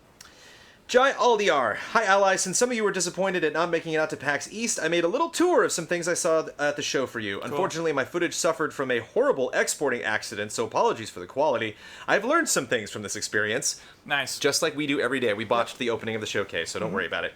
I've learned some things from this experience, also captioned because I'm a budget operation without a mic, and ambient noise is a thing. Hope to see an EZA panel there some other year. I would love that. I just want to point out, I love the text in this also just for comedic purposes. Like, even if Marco would do that when Marco Rosado back at GT would put up funny videos. Like, he would subtitle some segments, because, like, it's funny. You know, sometimes if you, like, add the text of, like, what they're actually saying to something, even though you can hear them, what are you referring to? Like an interview? Like a... No, remember when he did the Rich Brown and me, like, outtakes video? No, I gotta see this. You've never seen that? It's a classic video, man. I've not seen Rich that Brown video. being like, Decepticons. Is it part of like an Invisible Walls 100? No, it was just him. He put it up on his own. It was just his own silly little video. No. Yeah, and I'm like in the booth and Amanda calls me. And I'm like, hey. And I'm like, yeah, I'm in the booth right now. What do you want? And she's like, oh, I just want to check on something. You can call me later. And I was like, okay. And then I like hang up the phone. And then she calls me like 5 minutes later. I'm like, she knows him. She knows him. And I'm like, honey, I'm like reading for you. And she like comes in one time. I think I was doing a Command and Conquer review. And she like steps in and like reads the script in one part. And so he like put her part over the footage, you know, to like, what if Amanda had read this instead of That's Brandon? really cool. It's really great. Good at it. I wish I had the link. Maybe Chat, you got that link? Wow. Wow, boom. There you Bearded go. Scotsman. Right on top That was of the first time I heard Jones outside of GT Narrations. There you go. Bearded Scotsman is quick. Bearded Scotsman's always there with the support. So yeah, here we go. Quick tour of PAX East. PAX East 2018. Love and respect. It's dangerous to go alone. Take this. Whoa. No, what the hell? It's April. Found Damiani. Fine. Some dark VR. Carpet. Murder? Not free.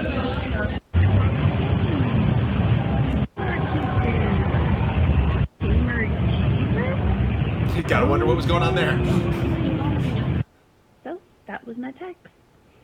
Overall, Yay. it was a good weekend. Got to play some games, got to see some games, saw some great panels, met up with some cool people. So, hopefully you guys can make it out next year. And until then, love and respect. Oh. Post credits. Oh, hello. Nice. What do you think about the verticality? Would you prefer if that was? Whoop? It's Instagram generation, dude. Oh, okay. I like it because it actually fits our setup here. Yeah, it with the works cam. well for us. It actually works out really well. All right. Ibrahim Sozer dropped this and just said, "Let me know what you think." Okay. Yeah, I think he might have like left something later. So this is a teaser for the Sony E3 2018 press conference. Wow. You might recognize this first part.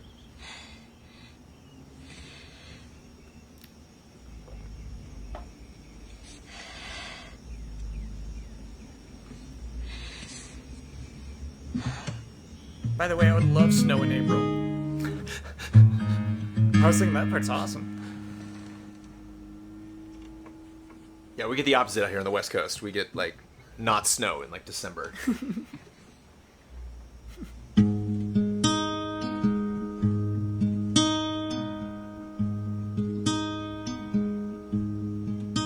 I walk through the valley of the shadow of death, and I fear no evil because I'm blind to it all. In my mind, my gun, they comfort me, because I know I'll kill my enemies when they come. Surely goodness and mercy will follow me all the days of my life, and I will dwell on this earth forevermore. Said I walk beside the still waters and they restore my soul, but I can't walk on the path of the right because I'm wrong. No, I can't walk on the path of the right, 'cause I'm wrong.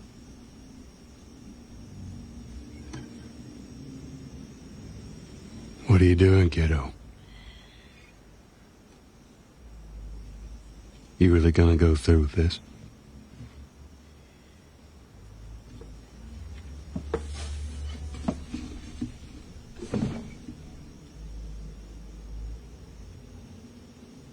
I'm gonna find, and I'm gonna kill every last one of them.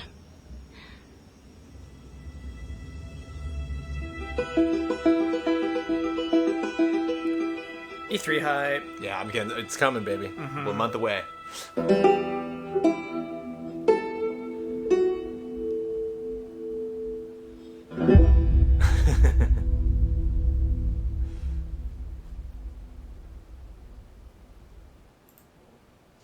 A creative spelling of the word conference, but I liked that video.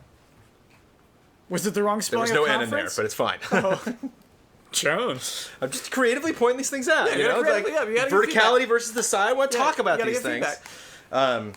I mean, I love the idea of taking one trailer's music and adding it to other trailers. I love the collection of all of those things, and man, did that get me pumped.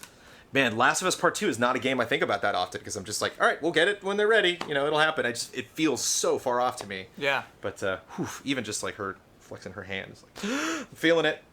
All right, Dominic Barlow posted this video, and all he said was, the more visionary an idea, the more people it leaves behind. Huh. So here we go. Yes.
That was Dominic from Australia.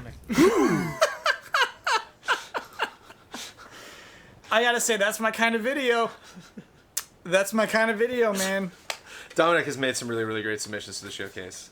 And that was another one that I love. I like that, what's the Portal, the Nightcrawler-esque Banff game? So the guy was in the elevator, he's spinning around. Mr. something. Mr. Shifty. Mr. Shifty. I like the Mr. Shifty got in there. Man, because that's something I like to do. I like to absolutely, like, run your character. Solid Snake and Metal Gear Solid has a really fun rotation. There was one, I believe Wolfenstein was in there, but he did like a backward and forth shift, whereas I think it should have been a spin if it's a first-person shooter. Well, it's Just like, turn right on the... I think like it's the same action, and it's just how the different characters handle Oh, okay, action. yeah, because I like seeing the side-scrolling platformers, and they're just kind of shaking back and forth. And Jet Set Radio was just kind of like, just awkwardly skating on the left skate. Yeah, it was cool. Hey, Pseudo Wudo, what I have for both you and the Allies is a little bit of lost EZA history. I'm curious if you've seen this. Okay. Last year in May of 2017, Kyle, Ben, Brad, and Damiani took a trip up to Northern California, up to San Jose's FanimeCon, to give a panel on the Final Fantasy VII Remake. It clocks in at about 1 hour and 40, so it's about the length of one of the various podcasts, which is definitely out of the question for broadcasting within the community submissions video. Additionally, this is an excellent complement to the most recent episode of Frame Trap, episode 54, when Kyle, Damiani, and Ben speak briefly on Final Fantasy VII. I don't really have a platform as yet to post this on, and honestly, I'd be incredibly honored if you were willing to put this up on the EZA channel. It was always both me, Amai, and my fellow EZA patron, Miguel Shadow Marba Rivas' goal to give all this footage to you to get it up online in the first place, and it is my hope that upon review you'll all find it satisfactory. I personally think it's one of the Allies' best, with good discussion points and hilarious jokes being ripped out left and right by all the Allies despite a delirium-inducing drive-up from LA that same morning.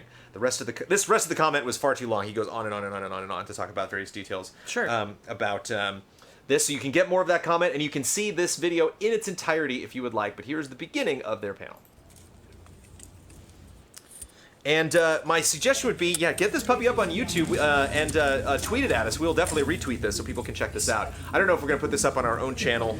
Because you're sifting through videos, it kind of seemed like we recorded this. Or It's this is so our out of Hi date. everybody, welcome to Final Fantasy VII Remake, Hopes and Fears! Yeah, it's like, that would be a bad time to put that up, right? It was a cool panel. This morning will be none other than Michael Damiani. How's it going, everyone? Hello. Ben Moore, and myself, Kyle Losman, and we are all members of Easy Allies, a YouTube channel. Like the clap's like, okay. We love video games. We make videos about video games, a podcast about video games. We stream them, we preview them, we review them. We love video games, and today we're just here to talk about a video game that we love so much that we're also scared about. And that's Final Fantasy VII Remake. Damiani, take us away. Alright, so I want to start with first thing that I am most concerned with regarding the Final Fantasy VII Remake, and that is the fact that the developers have promised that the game is not going to be a one-to-one recreation of the original game. Now, to clarify, I actually am happy with that statement. My concern is, I do know if they're going to remake Final Fantasy VII, I don't want it to be exactly beat for beat the same game. I already have the original game to go back to. I always will have that game. So if they're going to go all out for this remake, I want them to take risks. I want them to be bold with this, and I want something that feels new. So my concern is, I mean, my hope that that's true, but my concern is also that that's not going to be true. Like, it will still be closer to a one-to-one recreation because they're going to feel like they need to play it safe in the end. Because they're going to get scared if you change it too much, fans will get upset. Wait, we saw that combat though. That's the combat. Like, that's just using a medium. I'm talking about the story. Like, You know they're going to put Genesis in there somehow. 100% it's going to be. I mean, you say that, but I will only believe it when I see it. And everything they've shown so far is pretty much the classic stuff in the bombing run mission. It's like everything I see there, like, oh, it's the bombing run. Like, you can't really screw that up. But what do you all feel about that? Do you want it to be very different from the original game, and do you feel confident they can do that, or did you have any concerns? It's funny that you bring up the bombing run, because absolutely that is the thing that is most easy to do, because you think think about that part of the game, you're kind of, it's very cinematic, it's very straightforward. What I'm worried about is after Midgard, where the world opens up, and that's a big part of Final Fantasy VII. It's an incredible moment where you've kind of been with this dirty city that's kind of oppressed by this big corporation, and this world that you can fully explore. What's that going to feel like? All right, you can check out the full video in its entirety, about an hour and a half. What is outdated, I wonder? You mentioned, you're like, yeah, this panel wouldn't necessarily fly now. I mean, it's funny, it was just a year ago. I think since last year, Square Enix said, hey, we're taking the project for ourselves. Chat, correct me if I'm wrong. Right. Yeah. I think that may have happened within the last 12 months. Yeah, I don't know, man. Like if I had to critique us, you know what I mean? If I had to be like a professor, like I'd be like, I'm bored already. Right. Within the first 3 minutes, you know? Like, I don't know. I think we should have, like, next panel, we got to rehearse the first 3. It's got to be a solid 5 right off the top, you know what I mean? Sure. Like, I feel like we got into, like, too cool, like, immediately. Myself included. I don't know. We needed, I should have started with, like, some video and man, I don't know. Speaking of too cool, Joseph Next Caruso. panel will be better, chat. Near the end of 2015, I got the ridiculous idea to start working on a tribute to Kyle Bossman. Then, in early 2016, I received the news that GameTrailers was being shut down from a response Kyle himself made to a YouTube comment about his show helped another viewer get through some really tough times. At that moment, I was heartbroken, but also immediately inspired to double down my efforts to actually make this tribute to remind the world why so many people find Kyle and GameTrailers as a whole so special. Then I saw the March 21st, 2016 date being tweeted by former GameTrailers employees, and I tried so hard to finish the tribute before then to help celebrate whatever this news would bring and inspire others to support such wonderful people. But sadly, life got in the way and I was late. But the response to the tribute was positive nonetheless. Once again, life has gotten in the way and I wasn't able to finish my next tribute before today's community showcase with Kyle. But I really wanted to show something, so here is a very, very rough edit of my progress. I really wish what you're about to see is starting from the beginning of the video, which is much more polished, but the first half features non-video game music, and I don't want the stream to get muted. So here's a 3-minute long work in progress of the second section featuring video game music. Again, keep in mind that it's most likely very out of order and cuts off abruptly, but this is where I'm at and what I can share. Can't wait until E3, Joe. Bring it on. I need to learn how to mash.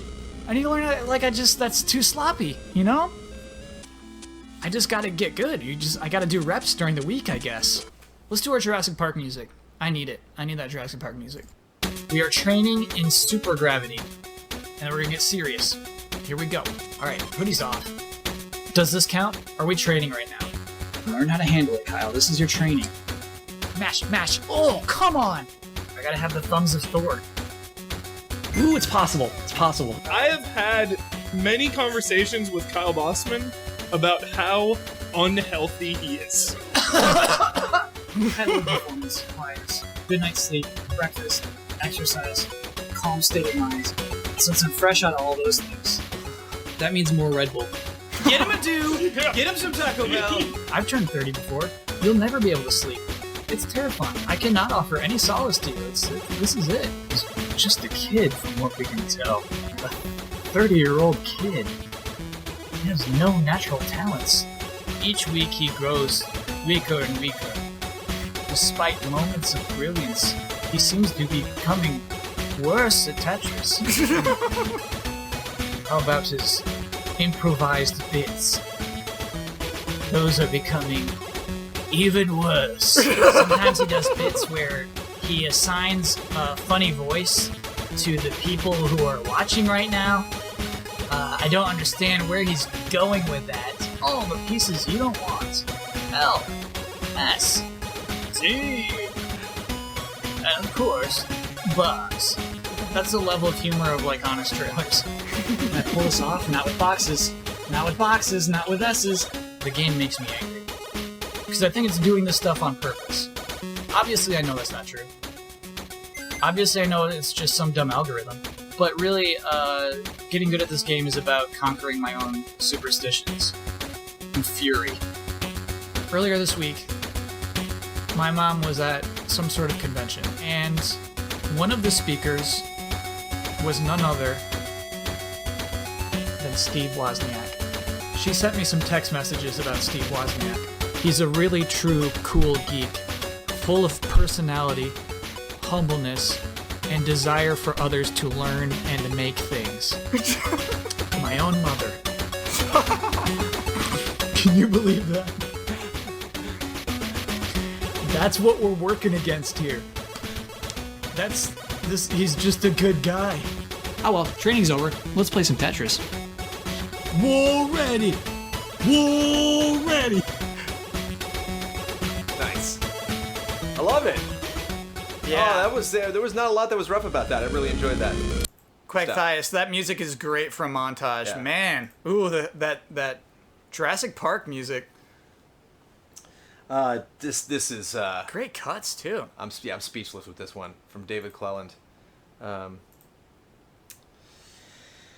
Brandon and Kyle. Last Lego post, I promise. I don't want less Lego posts. More Lego, please. Please?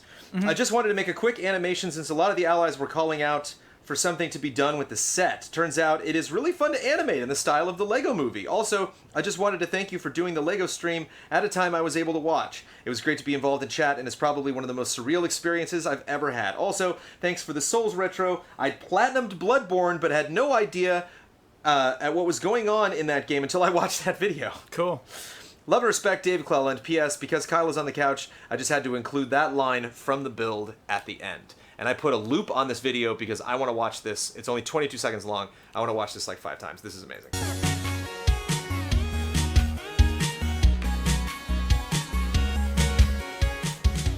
Hello, everyone. This is the Easy Allies podcast. I'm your moderator, Kyle Bossman, and joining us this week in Hink. Hello. Bradley Ellis. Hi. And Brandon Jones. Oh, yeah. I'm gleefully ripping the head off of Kyle Bossman. Yeah, man. Is this CG? It's gotta be. That's so sick. Hello, everyone. This is the Easy Allies podcast. I'm your moderator, Kyle Bossman, and joining us this week in Hink. Hello. Bradley Ellis. Hi. And Brandon Jones. Oh, yeah. I'm gleefully ripping the head off of Kyle Bossman. All right, one more time. It's just so great. I just love it. I just love all of the different things you do just in that opening. And you're even doing stuff, dude. Yeah. Look at you on the Hello, left. everyone. This is the Easy Allies podcast. I'm your You're looking moderator, around? Kyle Bossman, and joining us this week in Hink. Hello. Bradley Ellis. Hi. And Brandon Jones. Oh, yeah. I'm man. gleefully ripping the head One off more, of Kyle one Bossman. more. Okay.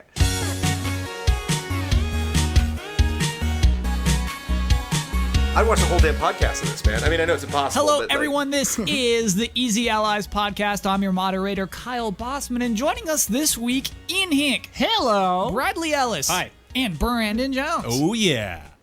I'm gleefully ripping the head off of Kyle Bossman. Yeah, that's pretty good. Really, really, really incredible. Thank you for that, Dave Clown. Yeah, again, when he's just like, I am sorry for this. Like, what in the world? More, please. More.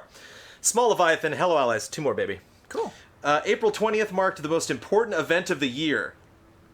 My birthday. Also, I heard some game was released that day. Data Boy, I think. Can't imagine it was that good. As such, I took some time to reflect on the video games I've played through the 23 years of my life and compiled a list of the 10 games I consider my favorites. Some of these games were vital in shaping my perception of video games as an art form. Some of them changed my outlook on life and even me as a person. And some of them are just damn good video games. Not content with just writing a list, though, I worked them all into a neat little video because showing is better than telling, right?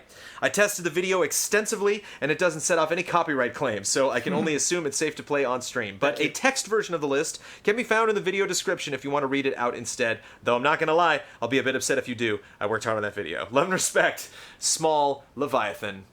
Let me double check that. Is it Small Leviathan down here? There you are. Let's do it.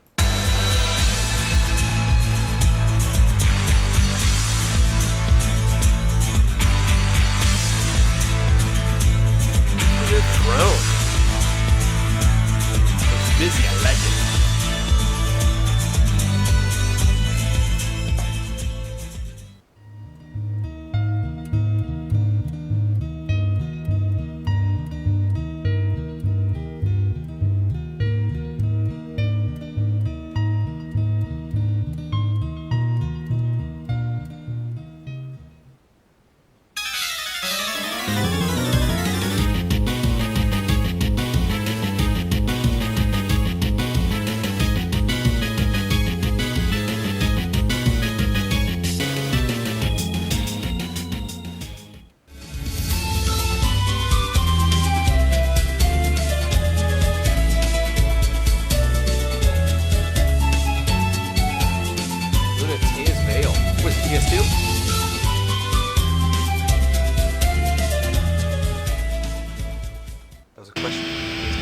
These two, I think you're right, yes.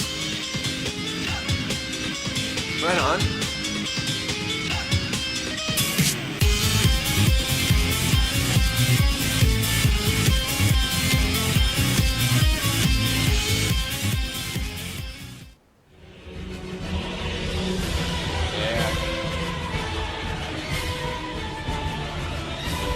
Jones, this theme, man, it's so good.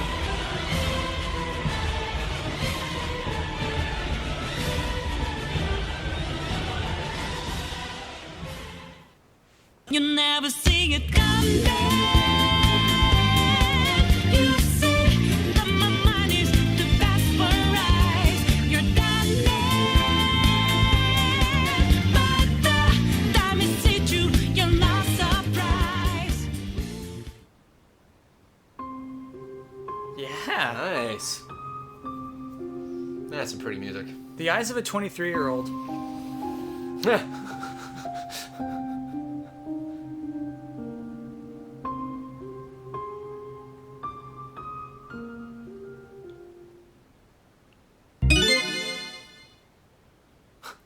Nice open.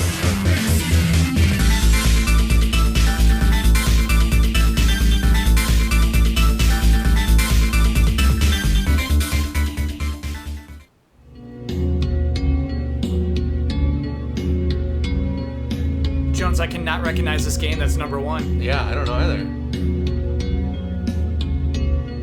It's gotta be DS or something, right? One Shot. Oh, I think I remember, yeah, I remember Leviathan bringing this one up. Okay, it's cool to finally see it. It looks sick. And he said at the time, yeah, it's his favorite game of all time. One Shot. Nice. Excellent, thank you. I love giving it video evidence to a lot of stuff. Yeah. And, you know, it never hurts to, and maybe, you know, we're just going to focus on the comment and not necessarily show the video, but if you mention something like an obscure game that people aren't familiar with, it's kind of fun to, like, dig up a trailer or something so people can have some reference on what you're saying. Jones, you know, sorry, I know we're near the end, you're trying to wrap up, but Yep. like something I think is really cool, and it was like in another comment that was just like, my entire life of just like editing for fun. I just think it's cool that like, we see so many edits, you know what I mean? That editing isn't a rare skill anymore, that you can just kind of like just do it. I think that's pretty sweet. You can just do it, Kyle. Yeah, it's a cool era we live in. Get it, Huber. All right, to wrap it up, someone who's submitted some videos to the showcase before, Super 3D Cow. Hello, I wasn't planning to do another one of these update videos, but I thought Kyle would like to see this firsthand. I won't do any more of these unless you like them every 12 weeks or so. I like them. I want them. Hello, Easy Allies. I wanted to do another one of these update videos because I saw that Kyle would be there today. Your Tetris streams showed me how much fun it can be to just listen to some good music and watch someone try to overcome a great challenge. So it inspired me to start my own weekly stream playing Poppin' Music, a ridiculously difficult Japanese arcade game. Look at the thing he's playing on. Yeah. This guy's not messing around. But look at the setup. I love it. Yeah, this is nice.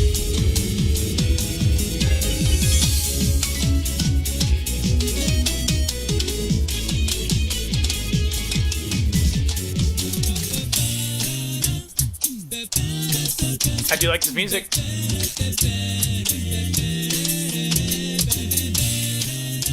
Heck yeah, man.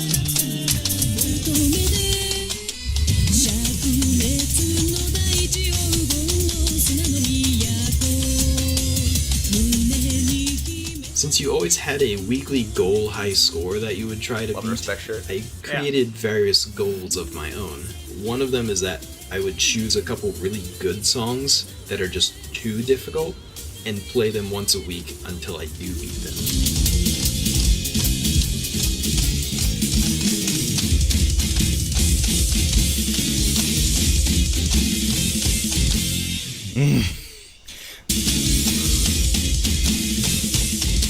Wait, did he fail? That's the closest we've ever gotten.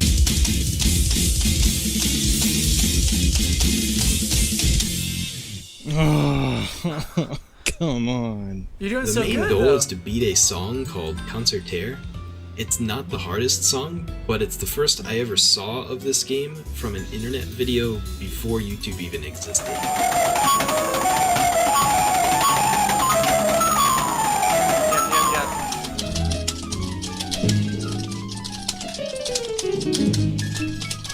What in the world? Oh, I'm seeing lots of bads this time. Yeah.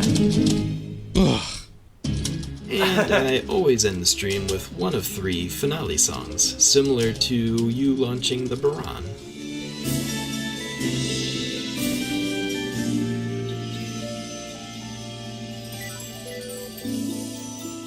Ooh, this is a good finale song. I stream every Thursday night, and tonight is week 25, nearly 6 months now. I always have a ton of fun doing these, and it's all thanks to you guys. Thank you so much for all that you do. Have a good one. Wait, what's your Twitch? What's your Twitch There you handle? go, twitch.tv/super3dcow. Okay, phew. Yeah, so you can go and check that stuff out.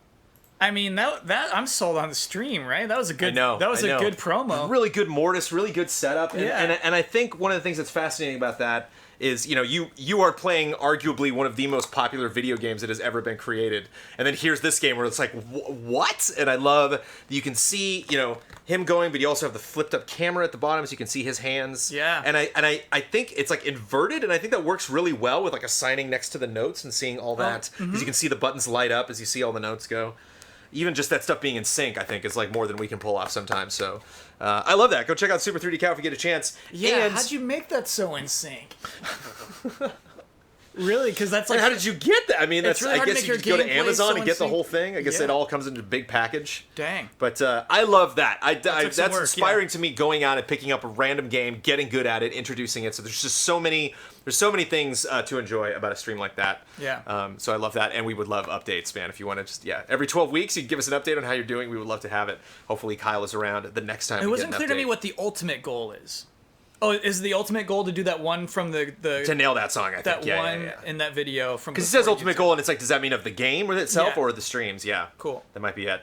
But as you have experienced, you might not get there. It might. It's the journey. It's not the goal. I got there, Jones, just off stream. Oh, did you? Yeah. What proof do we have? I have the high score in my 3DS. Oh, okay. Have you shown that to me? Take a picture. I of it or did. something? Oh, okay, good. It's probably how Quagthias' new thing is going to end. Is like not a triumphant moment during chat, but I'm going to be like, here it is, everybody. Did you really, buddy? Yeah. Proud of you. Thanks, Jones. Good job, dude. Jones, I didn't know that. Yeah. So what it was? That's Kyle Bossman, everybody. It That he was, wasn't like in Slack, like I did it. He was just kind of like, It's because I don't want Easy Allies approval, right? Yeah. Just like I don't need your approval, Jones. It happened, Jones. It happened. It was kind of sad. I was just watching football. It was at the beginning of the football season, and it's just like sometimes I think you need to chill out and not be aware of it. And so I wasn't aware that I beat the score until after I died. I've shared the story on Easy Allies before. I don't know if you've heard it, but did I tell you when I killed Arthas? What's Arthas from? Arthas is Wrath of the Lich King. He's the Lich King from World of Warcraft, and the Wrath of the Lich King expansion was the most into an MMO I've ever been in my life. Like, that was when I was most drilled in. That's like we the did the first big raids expansion, right when they came out. Yeah, we were like doing some of the toughest stuff in the game, and we had a really consistent group. Most of them were friends that I knew in real life, but some of them were people we had just met online. So really, really, I will never get back to that. There's no way. I will never get back to that tier, that involvement in an MMO. So it was really great to capture that moment. And just to know, even if that had been like Cataclysm or something, like I wasn't that into those other villains, but like getting Arthas' backstory and like having played, going back and playing Warcraft 3, playing Frozen Throne, reading up on the lore, and then seeing all of that to its completion. And it was E3. And I was late at night, one of the nights, I think it was like Thursday night. So like E3's over. I think we raided on Thursday nights. And so like E3's done. I don't have anything to cut. I don't have any shows to be on. I'm just approving edits. So I'm just like sitting in my room, just like, oh, cool, we'll like give it an attempt. And then it just happened where we had an attempt that was, we could tell, like, oh, we got the, I think we had a bard, or not, there were bards in that game, I can't remember, it was a druid, like somebody like played their druid class, and so they were just that little bit of extra health and support that we needed, those little extra buffs. And we did a run, and you could just feel it. It's like, this next one's gonna be it. We're gonna do it. Yeah. And I was at my crappy computer at work, like the game at the absolute lowest graphical settings. So we finally do it, and they're like, yay! And I'm just at work, like, great. Like, I could be at home on my giant monitor with like headphones on, just like finally, like with Amanda, but like I came out of my office, like, We did it! You know, and then it's like, it was like... And it's E3, nobody cares. It was Yeah, the yeah. night tier of editors, and Oh, so like yeah. we brought in, there were a lot of people I didn't usually work with that are just video people. A lot of them didn't even play games. They just cutting interviews and just like spitting out trailers and B-roll and stuff. Yeah. So I'm just like, hey Simone! I killed Arthas! Like, who? Like, This one would be happy for you, yeah. Brutal, dude. But we did it, and we did it, everybody. And the credit is due. We have to give credit to Cisco Ace Jackson Garcia, who wrote "Hold," Michelle Jackson reserved, and Miguel Rivas yayers. I don't know if those were supposed to be longer posts. Yeah. Again, if you technically wanted to make something happen and it didn't happen, reach out to me, and we might get your post in there or your comment for next episode. 3 hours and 23 minutes, Kyle Bossman. We didn't Yeah. step over. I imagine chat would say it, but I'm hoping we didn't step over. On Brad's Brad. toes? I hope Brad's tonight. Sorry, Brad. It's for our community, Brad. But there we go. This has been the Easy Allies Community Showcase. Again, this is a $10 and above tier on patreon.com/easyallies. If you would like to be a part of the tier for the month of May, which we are currently in, the post will go up around the 26th to the 28th of each month. It's like the beginning of the last week of the month. We'll put up the post, and then the first Thursday of the month, we will sit down to go through all of this. I can't remember who the first, probably like Bloodworth or something. I can't remember who that first person was, but it'll be a different ally in the chair. Kyle Bossman will not be sitting on this couch again for another 9 months. It might be like Huber. Maybe.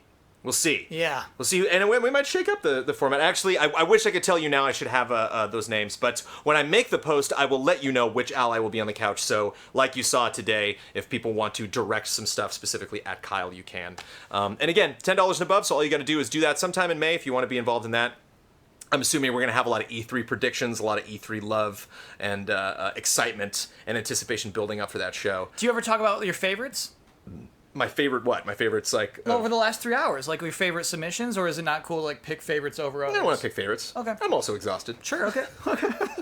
Put those two things together. Goodbye, everybody. No, but this has been really great. I love doing this. I love putting different people on the couch. It's been really fun to go through all of the other allies and see their different reactions and see what they bring to the whole thing. So, yeah, again, you can go to Patreon, but if you don't and you just want to join us, unless like the first or the second is a Thursday, which happened in the month of May, the first, I believe.